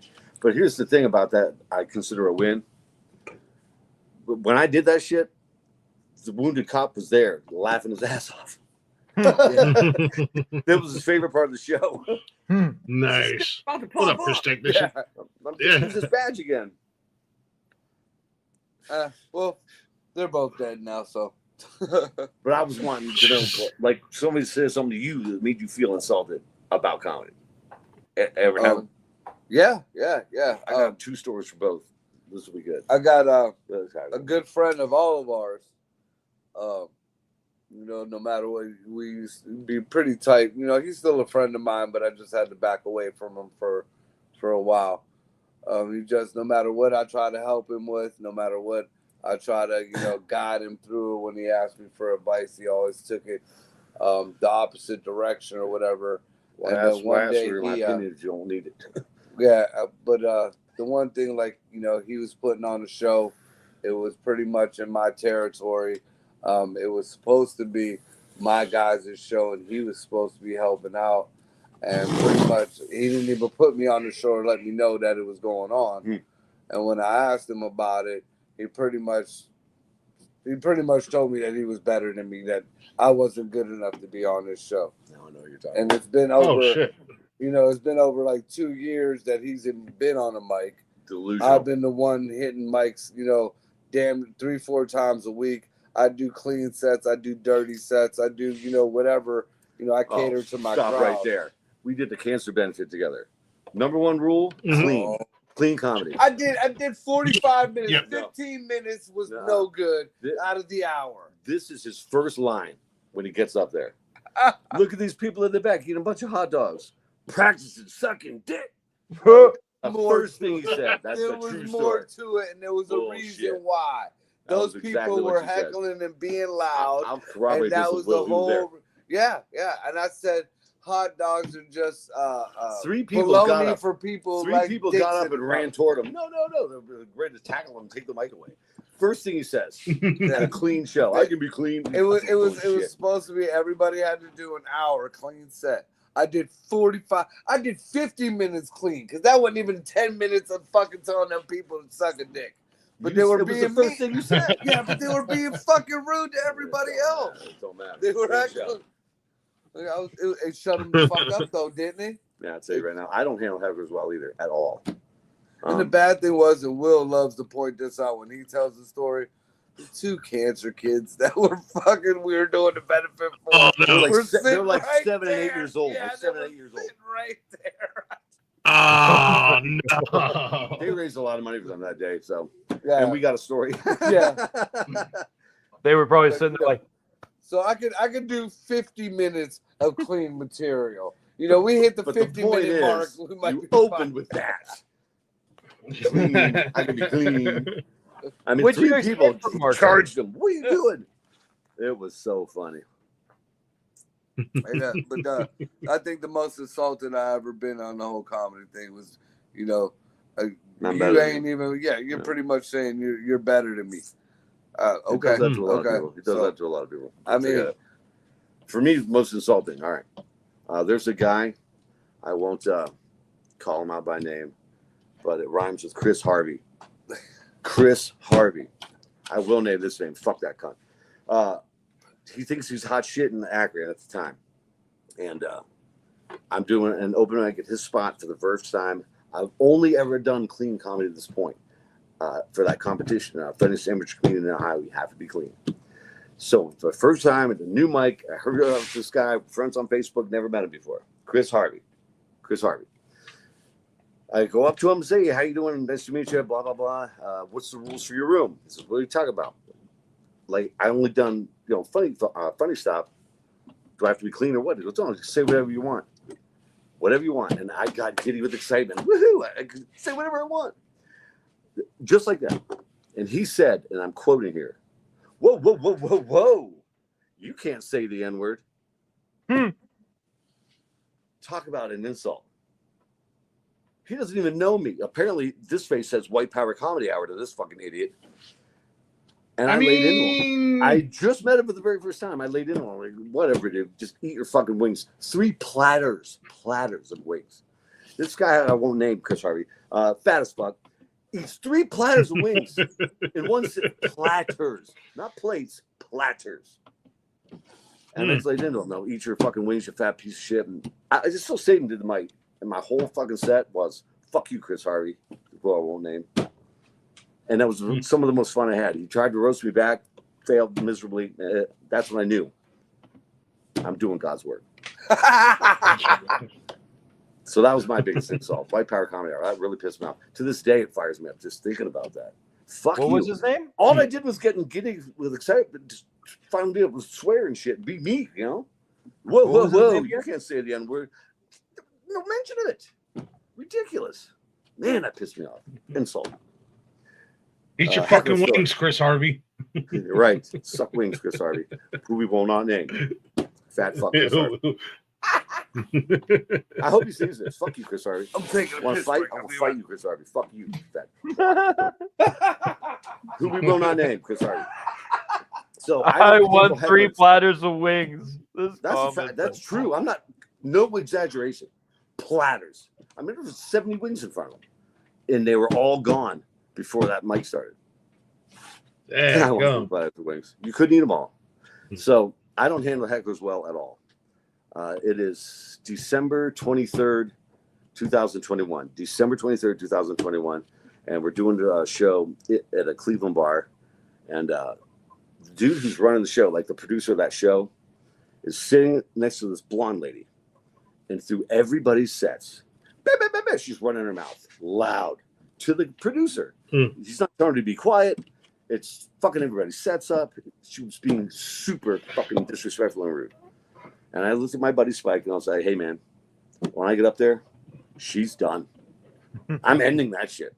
And he goes, what are you going to do? I was like, just watch. True story. I get up. It's December 23rd, 2021. And I'm doing about 3 minutes in. She's paying attention. She's having fun. And then suddenly she's turning to the dude. I said, excuse me, ma'am, do you have children? Yeah, I have 2. Stop right there. I don't care about them. I just want you to know, I hope you die on Christmas morning while they're opening their presents. Oh, shit. Yeah. I wish you were there that day to tell me don't say that. I do not do hecklers well, man. I go from 0 to fucking nuclear option. There was a nice table of, this is all true. There was a nice table of office workers, all ladies, having their Christmas party there. You could hear a pin drop. Every mouth was open. Even the dude I'm with, who knows me well, was shocked. He said, I cannot believe you did that. Worked, didn't it? She didn't say another word the rest of the night. There you go. Yeah, that's kind of sincerely, I hope she did die on Christmas morning. Fuck that bitch. yeah, that's kind of a oh, And that was the last time I did a show for that particular producer. You're the producer, man. You shut that down. That's bullshit. Yeah. That's what made me the most mad. Him. But still, she was running the syrup. Hate that shit. I think it's safe to say Tyler's most insulted moment was when he got his ass kicked by another comedian. Yeah, that and there was this one show, dude. There was a baby in the audience, and he just kept heckling me. And I finally got so ticked off, I hauled off and punched that baby right in the face, dude. I'm like, you will not cry during my freaking. No, I'm just kidding. The worst one was probably. Really? I thought you were serious. No. Yeah, the worst one was probably me getting beaten up outside of a open mic, but undeservedly by cunts. Yeah, but I think one of the worst things somebody could have said to me, other than that, was I was at an open mic and this dude is behind me. He's talking shit, saying that I'm a trash comic, I'm a nobody, blah blah blah. And like the next week, he starts going ahead and taking my jokes and doing my freaking setups and fucking screwing up all my jokes. And I posted on Facebook. Like I don't dox people, but I'm not gonna keep my mouth shut. So I went ahead and posted up on Facebook. I was like, you can either go talk shit on me or steal my jokes. You either like me or you don't. Which one is it? You know what I mean? Yeah. That's hilarious. Nice. That's hilarious. Because there's a lot of joke thieves. Thieves. This one I won't name. Seemed like a great guy. Nice. I got really good information from a solid source. When this dude travels out of state or out of town, he's doing everybody's best hits. How did you know? I didn't think you guys knew that about me. That's hilarious. You said that though about somebody telling him how unfunny he is to everybody else and trying to use his material. That same thing happened to me. It's hard to steal my material. It's a true story, mostly true story. He doesn't like him. He doesn't like him. He's jealous of him, and he's trying to run him down to everyone else because he's a threat to him. And that's the thing. Mm-hmm. I know a chick who did that to me. I know the feeling. I went and performed with them out in Detroit. There's other podcast hosts that are jealous, and they like to talk shit. So I've been there. Low on time. Let him tell his heckler story. You didn't get a heckler story yet. Oh, tell your heckler story. Who, me? Yeah. You don't have I mean, the only like I don't really get hecklers. My main focus has always been don't give them an opportunity to be a heckler. Absolutely. I tell jokes. I tell them mostly about myself. If anybody is angry, like getting made fun of, it's me, you know. So it's not like I'm directing anything outward. So I normally don't have many hecklers. You know, there's people that think that they're trying to help out by saying something with your joke, which isn't the same as a heckler. That's just someone having a good time. And the thing is, no, it depends. A good host shuts that down at the beginning of the show. No one's here to listen to any of you. You do go ahead and tone it down, and you know, you put it to the side and you let it cool off. But like sometimes if you go ahead and like rip that person apart, like they were having a real good freaking time and you just ruin the show for them as well. You know, so you gotta go ahead and put those people down easy, you know, and stuff like that. But other than that, like I don't really have many hecklers. But one of the worst things anybody ever said to me was when I was a DJ, though. I was mixing tunes, and this dude's like, "What type of music do you mix?" And I was like, "Oh, I mix like basic, you know, EDM and stuff like that, stuff I pull off a Pandora." And he's like, "Oh, so you're a top 40 DJ? That means like you play what everybody likes." And I'm like, "And does that mean you play what people don't like?" Right. Weirdo. Like, that's the dumbest theory I've ever heard. Looks like we lost our boy. We lost the host. Are the kids probably free? Had to reset. He'll be back. He probably had to reset. Snotty, were you there in PA down at Patsy's where the chick like heckled everybody? Like, I can't remember if I was hosting it. It was one of Huff's shows. And there was a chick. She was supposed to be there with her girlfriend to sing, and she got hammered. And she I think she even heckled fucking Patrick Madison off the stage. Like he was totally stuck. Dude, I told that chick to fucking take her fucking welfare card and get the goddamn hell out the bar. Like I just kept snapping on her, and like she just kept at it and kept at it. Like her friend who came there to sing was in tears because she was embarrassing her. Yeah. It was fucking ridiculous.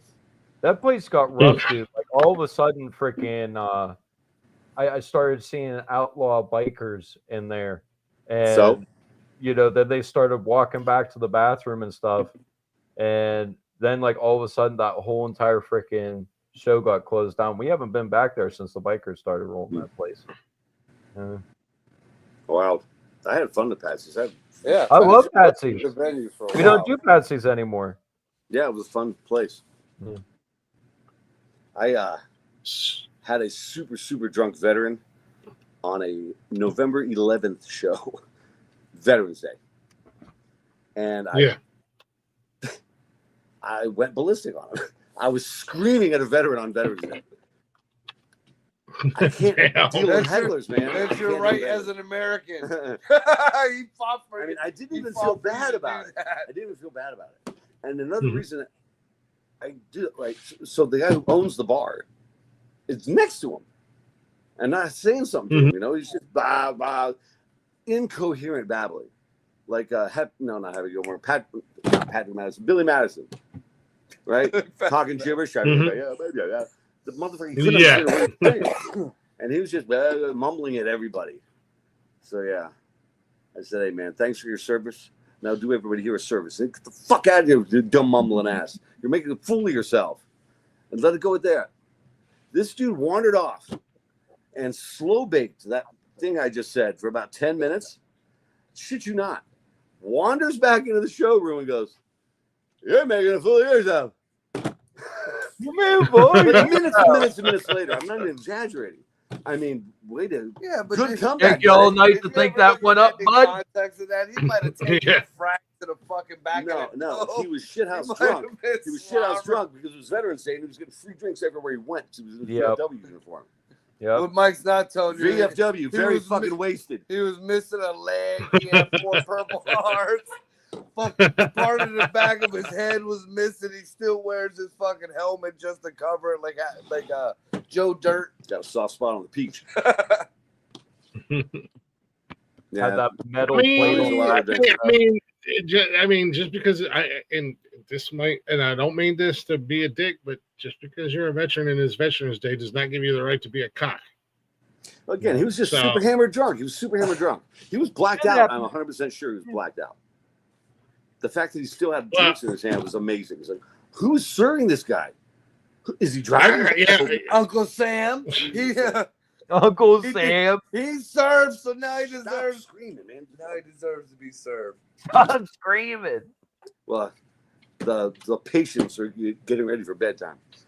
I've done that. You already texted once. Nah. Mark is so fucking loud. Shut the fuck up. Not Blaze. No. Stu. No, I'm talking about Blaze. He said, I've done that. Oh. Yes, he has. Yes, he Not has. Blaze. Never. So before we get out of here, guys, I want to ask you guys, and we have a couple people, and I want to preface this. Everybody thinks they can get up on stage and do what you guys can do. I know. Not Until they everybody. get up on stage and try to do it. I mean, people who don't do what other people do, they think that they can do it at the end of the day, whether it be music, comedy, podcasting, whatever. But you guys, especially as comedians, everybody's like, man, I could do what you do. Watch, I'll get up there and tell a dick joke. Well, I it's tell them not all that the same easy. thing. But What now about- we have a couple people here on the network, Blaze and Brittany. It's no big secret. They're starting to slowly dabble into the world of comedy, stand-up maybe. What advice would you guys give somebody who's thinking about going into stand-up comedy? I'll go last. Marco, you're newest. Marco, you go first. Okay. I would say just no. A lot of people tell you to be yourself and do what you want to do, but you also got to know your crowd. That's what a more seasoned comedian or entertainer will learn. You read your room, you read your people around. You can't always. I'm an exception to the rule. You know, I'm one of the people who said, yeah, I could do that. And Mike challenged me on it. And just, I run on piss and vinegar. And you know, not many people, I thought anybody could do it. And I've watched plenty of solid people try to get on stage and fail.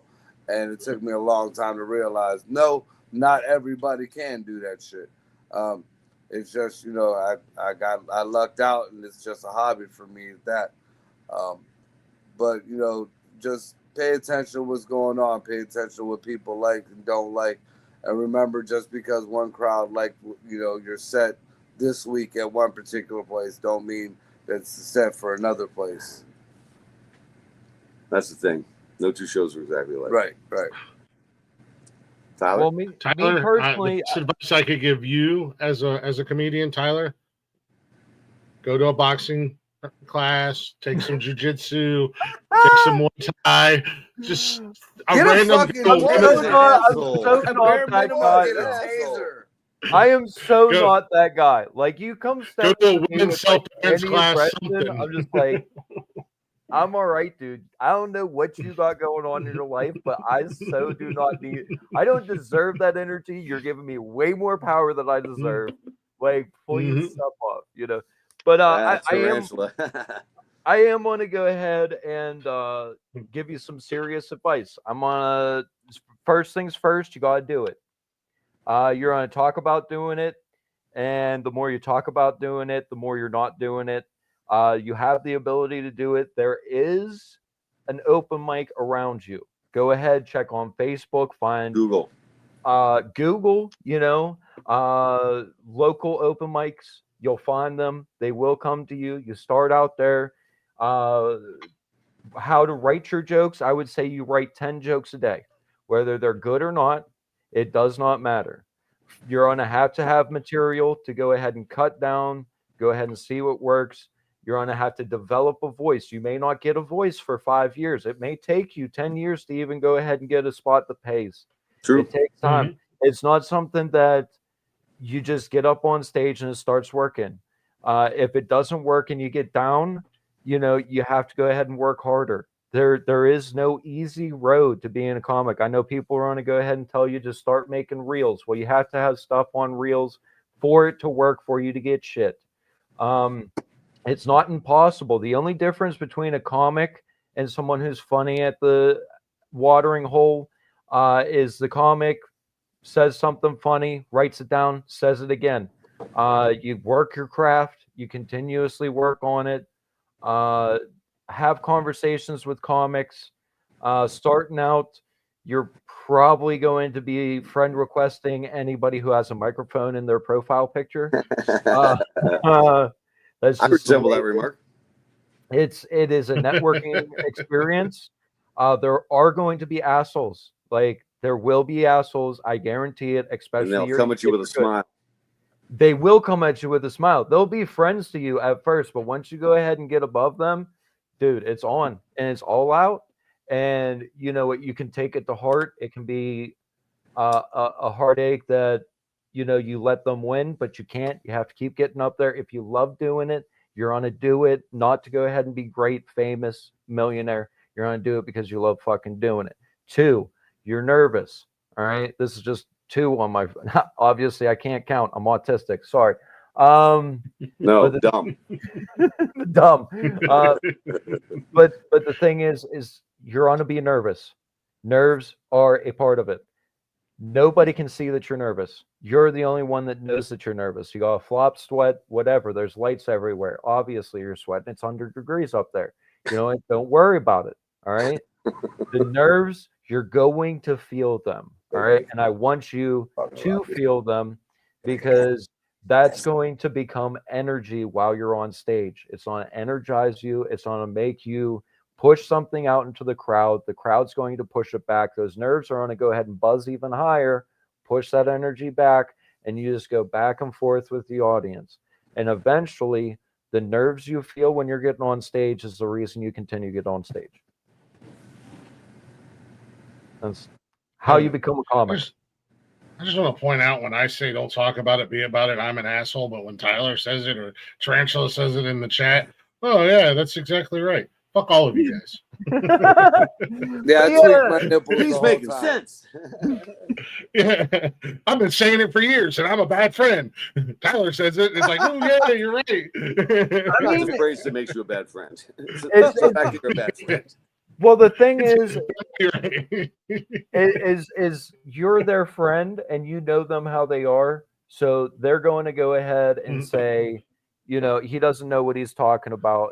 He's known me this whole time. They see themselves as where they're at with you just as much as anybody else would.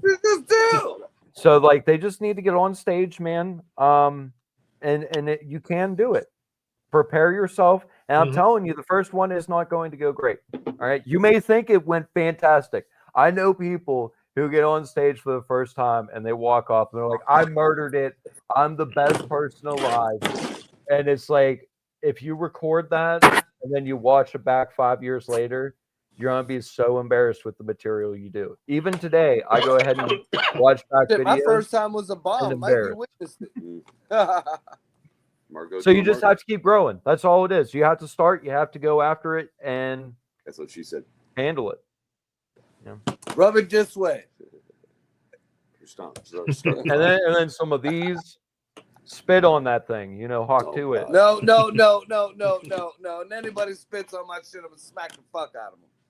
The hell's wrong with you? I love the energy. I love the energy, but there are people that are trying to sleep. There are people that have jobs in this house. I have a sick house. I'm the only healthy one here, and I'm dying. His old lady's trying to sleep. His mom's trying to rub one off, and I'm over here being loud. Yeah, your voice is a turn off.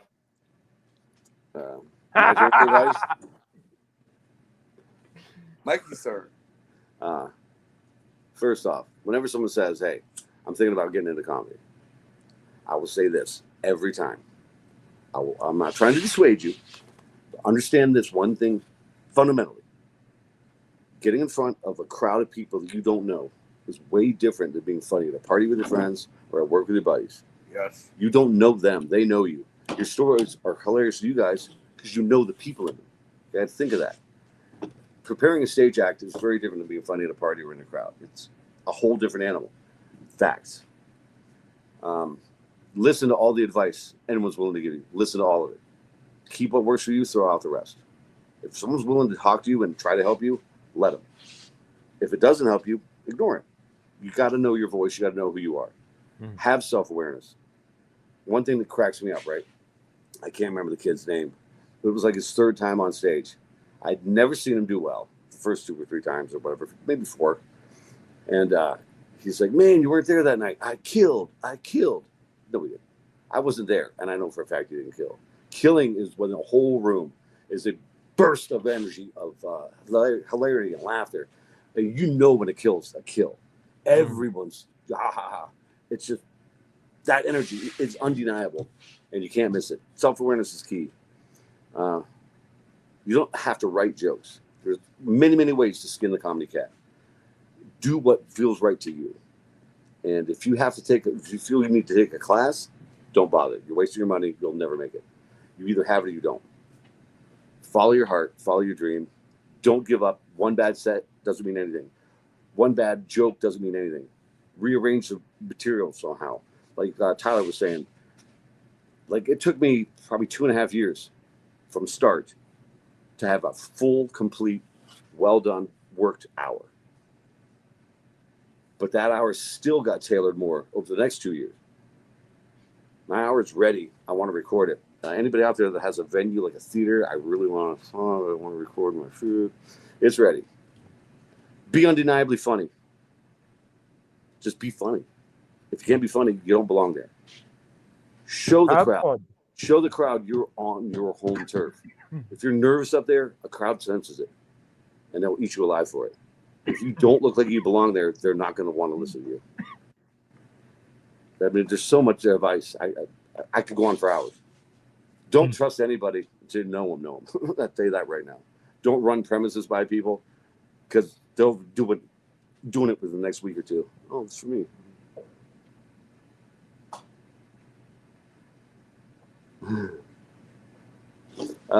Online, like video comedy is very different than stage comedy. There's a lot of different comedy muscles you can flex. Like I love doing sketch work too. In fact, the first time the 3 of us met in person, it was to shoot sketches. If I'm 100% honest, we've had this conversation. All the times we were online together, I thought for sure I was going to hate you. Yeah. We had a great time in person the first time. He likes to talk to them politics. You don't like Glick. I don't like it either. And it makes me crazy. That's why I'm usually a lot louder and but my podcasts are mostly politics and religion. It's mostly 5 to 7 people all shouting over each other. It's utter chaos. Lazy Shaman, are you on the Lazy Shaman show? Nope, it's What the Fuck Wednesday. It's tomorrow night, 9:00. But yeah, just don't give up on it. If you love it, keep doing it. You measure your success by your own heart. Don't let anyone else tell you what it is to be successful. I'm real. I've never been more broke in my life, but I've never been happier either. Mm-hmm. And don't let anybody tell you how to jack your own dick. You got some cock and some balls. You might as well play with them. Yeah, but I mean, I've met a lot of Play people. with his cock and balls. Come on, honey. Like, for instance, just recently, I was in a comedy competition, and I got 3rd place, and I opened. So no, I heard about that. Congratulations. But another buddy of mine was there, and he didn't do so well. So the judges said, come up to me or come up afterward to get critiqued or whatever. And he took everything they said. Wait, always take the advice. Like Mike said, if someone's willing to give you a little bit of input or whatever, but you can't totally rearrange your whole shit, your whole life, your whole everything, because somebody didn't get a joke or somebody thinks this shouldn't have been said or that should have been said a different way. My problem on that show was I went ahead and tried to fit 30 minutes into 5 minutes, which is always my problem.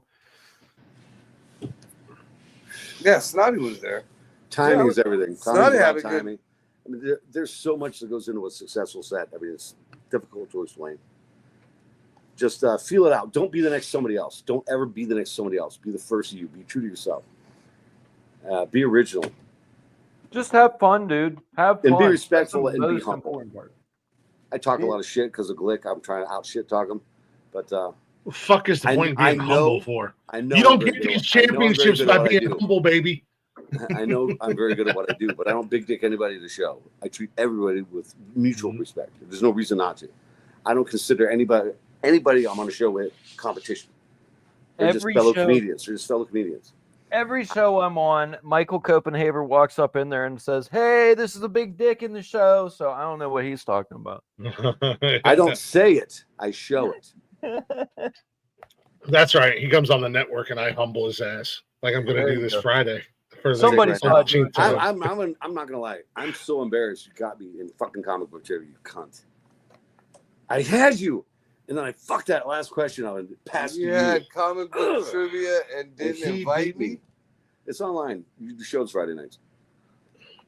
And I beat you in a and I beat you and I beat you in a movie trivia of movies I don't even watch. I embarrassed you with the comeback of the century. Damn. Comeback of the century. The joke of the century. I'm no Linda Lovelace. So you guys My fiance. Read it out loud, Glick. Well, you're supposed to be showing. Love, you aren't supposed to be showing anyone else. Well, tell him to stop sending me pictures at 3 o'clock in the morning, Sue. Love you, Sue. Take his phone away from him. Somebody's got to see his dick. I like to make entrance at a party sometimes just for fun. I like to say fucked up shit and see what kind of reaction I get. Sue hates it. Nice. When I answer with this one. What? Anybody want to see my dick? Because I'll show you my dick. Sue's like, oh, the most easily embarrassed human being. I have no idea why she was with me. I question her judgment. Yeah. One of my favorite jokes of Michael Copenhaver's is whenever he's talking about going to hotels and he drops the lady That's off. new. That's new. That's one of my favorite new openers. I remember to ask them what their policy on hookers is, because when we're out of town, I like to get down. And then I dip out. Put it in a cage or something when you go to bed at night. Put a shot collar on him or something so he can't wander too far. A dick cage like in that one show we saw. Cock armor. I had two of those. I had a metal It was one him. and We a found our silicone culprit. one. I had a metal one and a silicone one. Those are not built for. Those are built for very small people. You've seen the shows, Tarantula. Yeah, you know it's kind of fair game. Don't be racist. That's all we ask. Yeah, I never thought I'd have to say this. When I produce shows, and this is also advice. Any white comedian, I have to say this because reasons. Please don't say the N-word and don't deny the Holocaust. Oh my God! I can't believe I had to say that. Oh my God! Yeah. How will I ever forget? I fucking still love that night, dude. That's the story. That's the story for Patreon, and it's worth watching. Woo! I don't know. We'll have to get that story recorded and slide it over to our technical guy Blaze and have him put his magic touch on it. Yeah, that's a great story. 100% true. That was fucking great. I miss him, dude. He was fun. Oh my God, when he the look on your face, like he had a priceless look, but the look on your face when he said it. Oh, it's like this, right? I work with comedians I know and like and feel I can trust. And yeah, total betrayal. Total betrayal. But he's got hilarious material. I love his delivery and everything. He is so funny to me. I don't think he does funny. Dude, I haven't seen him in ever. Dude, I fucking love that dude, man. He's fucking just the look. He stopped everything. Like it was internet. The classic record scratch. It was like the girl with the big ass hit the DJ booth. Yeah. Yeah, we'll yeah. throw that on so you can do it for Big Dream, man. That's a great story.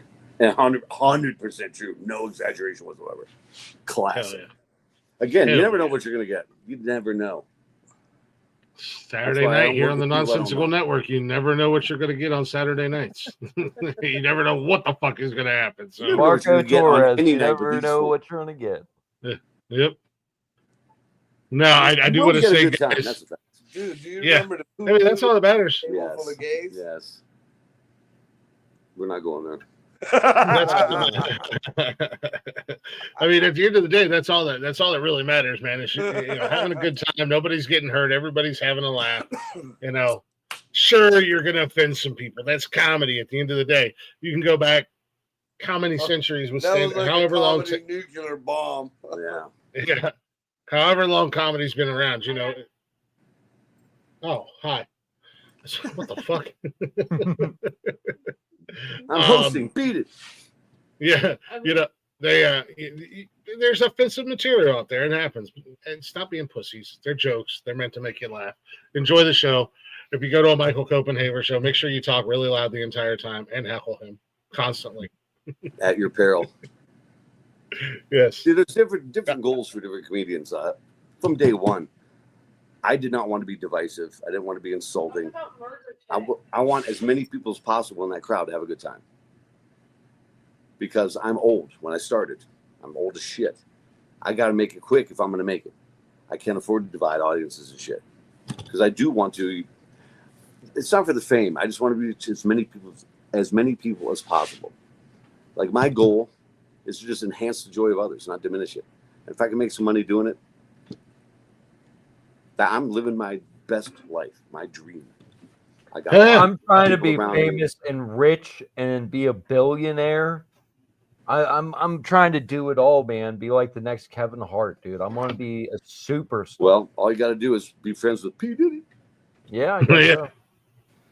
Yeah, see, I'm already retired. I do this as a fucking hobby, and it is what it is.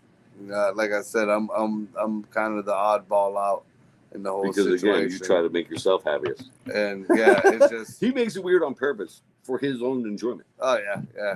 I mean, I've chased buddies around stores with women's panties. Oh shit! Man down. I shocked the apple. It's Oh, you. it's me. It's your big floppy fucking slippers I have you got gigantic Grinch slippers and they keep catching the cord. Sorry. Look like green marshmallows at the end of your fucking legs. Yeah. I mean, at the end of the day, as long as you're doing what you enjoy, I mean, that's like me here. I love doing this podcast and stuff. Nice. Good nice slippers. I'm not making any money off of it right now. One day, yeah, I want to make money and tell Joe Rogan he can eat my asshole because I'm better than him. I already know I'm better than him. But if money's the goal, you're doing it for the wrong reason. I just got to make the Joe Rogan money. But in the meantime, I'm going to have fun doing what we're doing. So, self-fulfillment, in my opinion, self-fulfillment should be the goal. Money's not. Money can't buy you happiness. That's but bullshit. But you can grow it. That's a broke person talking. that's a broke bitch. That's broke bitch mentality. No. If you're doing what you love to do and you're having fun, man, at the end of the day, who cares how much money you make or don't make from it? Like I said, I've been doing this shit for fucking. When you buy your first Mustang, and start driving around, you'll be like, "Fuck, money can buy you happiness." Yeah, I've been doing this live streaming stuff. I've been doing this live streaming stuff for over a decade now, and it's just been a lot of fun. I've made a lot of friends. Yeah. I've made a lot of memories doing it. And it wasn't until in the last 4 years where it wasn't in all honesty until about the last year and some change when I was like, let's get fucking serious and actually have some content and not just turn our mics on and see how funny or obnoxious we can be or whatever. So obnoxious. We kind of evolved like that with Upside Down Studio too. It started off, we put a studio together and it was just my producer Greg and Scotty. Yeah, shout out your whole thing. Start running down where they did their first show and I'm like, you bastards, it was my idea. So then it was me, Scotty, and Greg, and we've been doing it over a decade now also, and our shows have evolved from just just partying to actually doing content to putting up. I try to get some real facts and news in there, while we make satire comments out of it. With his research. Yeah, there is a lot of research and shit that I fucking do, especially on the serious topics. But we do have a lot of fun with it. Now I jump from anywhere from 1 podcast a week to 5 podcasts a week that I'm on. What's that network again? Upside Down Studios. Look them up. Come check us out, and also check out Dino the Genetic Marvel. He's one of our hosts. He does a lot of different podcasts and stuff. Note, he is Canadian, not a real person. I'm out. I'm done. Fuck Canada. Fuck Canadians. I'm done. And I don't want to hear no more. One of our other hosts is Cole Clayton. He's a comedian out of Cleveland. They do a lot of different podcasts and stuff too. So yeah, we try to gladly have on hosts. Glick, you ever want to come join one of our podcasts? Just shoot the shit or whatever. You're more than welcome. Blaze and all you guys. Mike knows he's always welcome. Snotty, you too. I'm about to get up there soon. Yep. So it's What the Fuck Wednesdays at 9:00 on Wednesday nights. We also got a show. We do Wild Card Wednesdays. It's cooler. On Monday at 12 o'clock noon. We do a motherfucking Monday. We kind of recap the news that's over the weekend and everything. And then we got various other shows. So come check us out. Cool guys. For real. They're all good. Yeah, man. It's what is it again? The Upside Down Studios. Shout out to Upside Down Studios. Yep. Put it on my notebook. Greg, Scotty, Ricky, Ralphie, Joyce. No, Joyce just had a birthday. Yeah. Happy birthday, Joyce. Happy birthday, Joyce. What do you got going on? Me? Whatever you guys tell me, dude. I am. Make up my mind. You gonna be at the Funny Farm tomorrow night? Tomorrow, no, I don't think I'm going. I don't have any money for gas until Thursday, so I don't think I'm gonna be able to make it out that night. You got 2 feet? Huh? You got 2 feet? It's an hour away. Yeah, driving. You better leave now. Go on. Yeah, just get you some meth. You'll be there by midnight. Yeah. No, I'm just kind of, do my best out here. Whenever I get shows, people like me enough that they keep giving me calls. So YouTube channel or anything, where do people find you? Where can we find you? But you can find me at Facebook at Snotty Comedy, YouTube Snotty Comedy. What's happening there? Did have a podcast on Castbox, This is a but I don't really do it anymore. Fucking take it. I got sketches up on YouTube. What are these two freaking doing, dude? Kicking the they're jerking each other off. Probably is what's happening. Him in his Ernie costume. Yeah. Is it a bird or is that Ernie? But yeah, I don't know. You can find me on Facebook. You can say hi to me in real life. You can say hi, drop into my DMs. I am single, ladies. What's up? He's also not discriminating, gentlemen. Jump in there. He's just trying to get. I do discriminate on that one. I do discriminate on that one. Personal preference. No thanks, y'all. I will show you my penis though, because I want someone to be able to see it for once. But yeah, other than that, yeah, I'm just pretty chill, man. I go out and do comedy as much as possible. I go to open mics as much as possible. I work a day job. I don't really like my local scene very much, so I normally gotta drive an hour or so to any show. So whenever I am there, please come out and support me. I got some fun jokes. I like to have a good time. He's a good kid. Check him out for real. Yeah. Absolutely. And you said it's Snotty Comedy on Facebook and YouTube? Yep, Snotty Comedy. Bingo. There you go, guys. SNOTTY, because I like a nice perky set of titties, not droopy double D's. Well then. Just needed to get that out there. Wouldn't that be snot titty? SNOTTY. Perky titties.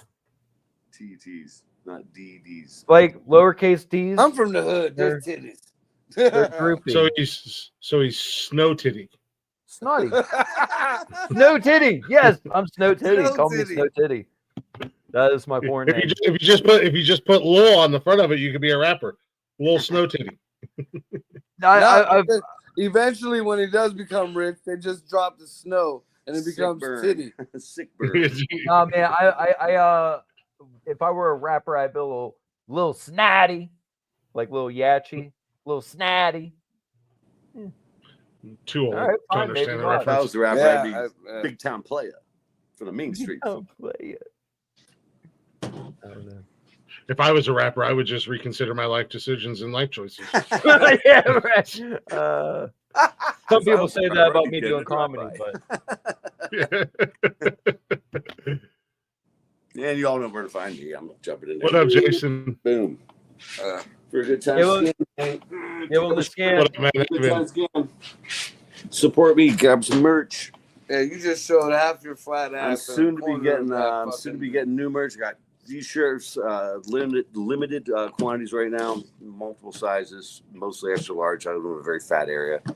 The next design will be totally different. No shirt gets made twice. They're all unique, and they're collector's items. I'll sign them for you and everything. Soon I'll be merching out some koozies and some coasters. That looked kind of weird. You said koozies and then you did a little finger thing like you were fingering. I know what I'm doing. Oh, you pimping now? I know my way around. I'm not single. Sorry, fellas. This bear's taken.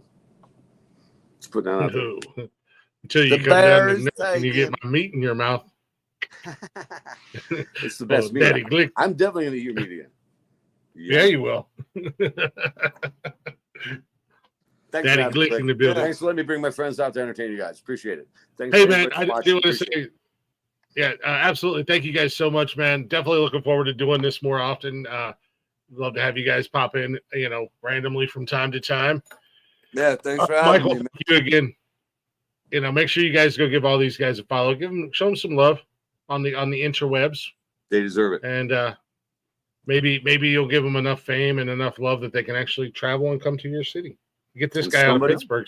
And somebody bang this kid. Somebody please have sex with this kid. At this point, Drain his dick. Yeah, guy, girl, whatever. I Just am- dress pretty for him. And I am Yeah. a very affectionate lover. I am very loyal. Okay. I'm I very will nice. hold you tenderly. I Yes. will. I will. He'll I come call over you the for next cake. day. Yeah. I will call you the next day. I won't have anybody else to talk to. I'm telling you. Thanks, Scott Snotty, for coming out, brother. Of Appreciate course. you. Thanks for having me. With that being said, guys, make sure you check out the rest of the shows this week. Tomorrow night, I believe Michael and I are going to be back again tomorrow night, hanging out, doing God knows Yep, what, we because will. it is Wild Card Wednesday. So we don't know And what's if you going to wanna see happen. my dick. I tomorrow might show you my dick. night. I've seen it though. That was for Sue. It's so weird. You're What late. up, ER nurse? But no, check out the rest of the shows this week. Tomorrow night, Wild Card Wednesday. I know for sure Michael and I will be there.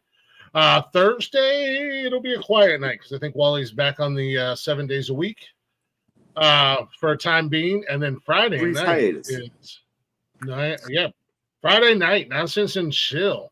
Trivia night, bitches. And it's School's out. School's out.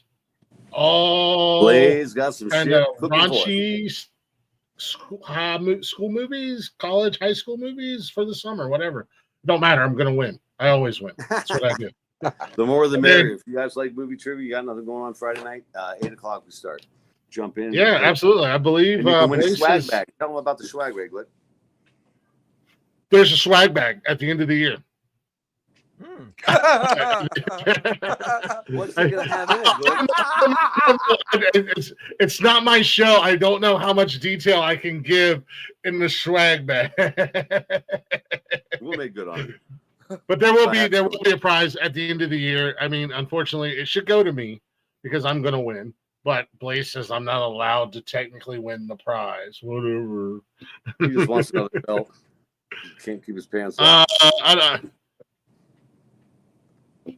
But anyways, and then Saturday, I believe this coming Saturday, Cash and I will be back for Cash's Corner. Got lots of things to talk about. Obviously, we were at Monday Night Raw last night. So I'm sure he's yeah. So I'm sure he's going to want to talk about that, plus all the other various things that are going on in the wrestling world. And then Saturday night, we're back. Nonsensical Nonsense. Open Door Challenge. We drop the link in the chat, and we say, come on up and hang out with us if you'd like. But we do have rules, and I'm not going to go to the... It does get really weird and a lot of fun. That's for sure. And then Sundays are kind of quiet right now because the guys don't want to hang out and talk sports. So we're not doing much on Sundays. Same with Mondays. And then next Tuesday, I'll be back here doing whatever it is that I do. And I will this time. So lots of stuff going on here. Lots of stuff happening. I don't know what's going on next Tuesday as of right now, but I'll figure something out. So with that being said, gentlemen, thank you guys for coming on. Thank you guys for hanging out. Greatly appreciate it. Mike, this was a good call. This was a good time. That's Marco, what I do. Tyler, it was awesome meeting you guys. Thanks for having me. And don't forget, ladies and gentlemen, the Nonsensical Network. 9 out of 10 grannies approve. And unfortunately, the 10th one's dead. Thanks for watching. And as Blaze says, not by nefarious reasons. He's legally required to say that. He's legally. But with that being said, we gotta be good at it, baby. I'm hitting these fucking buttons. You guys are awesome.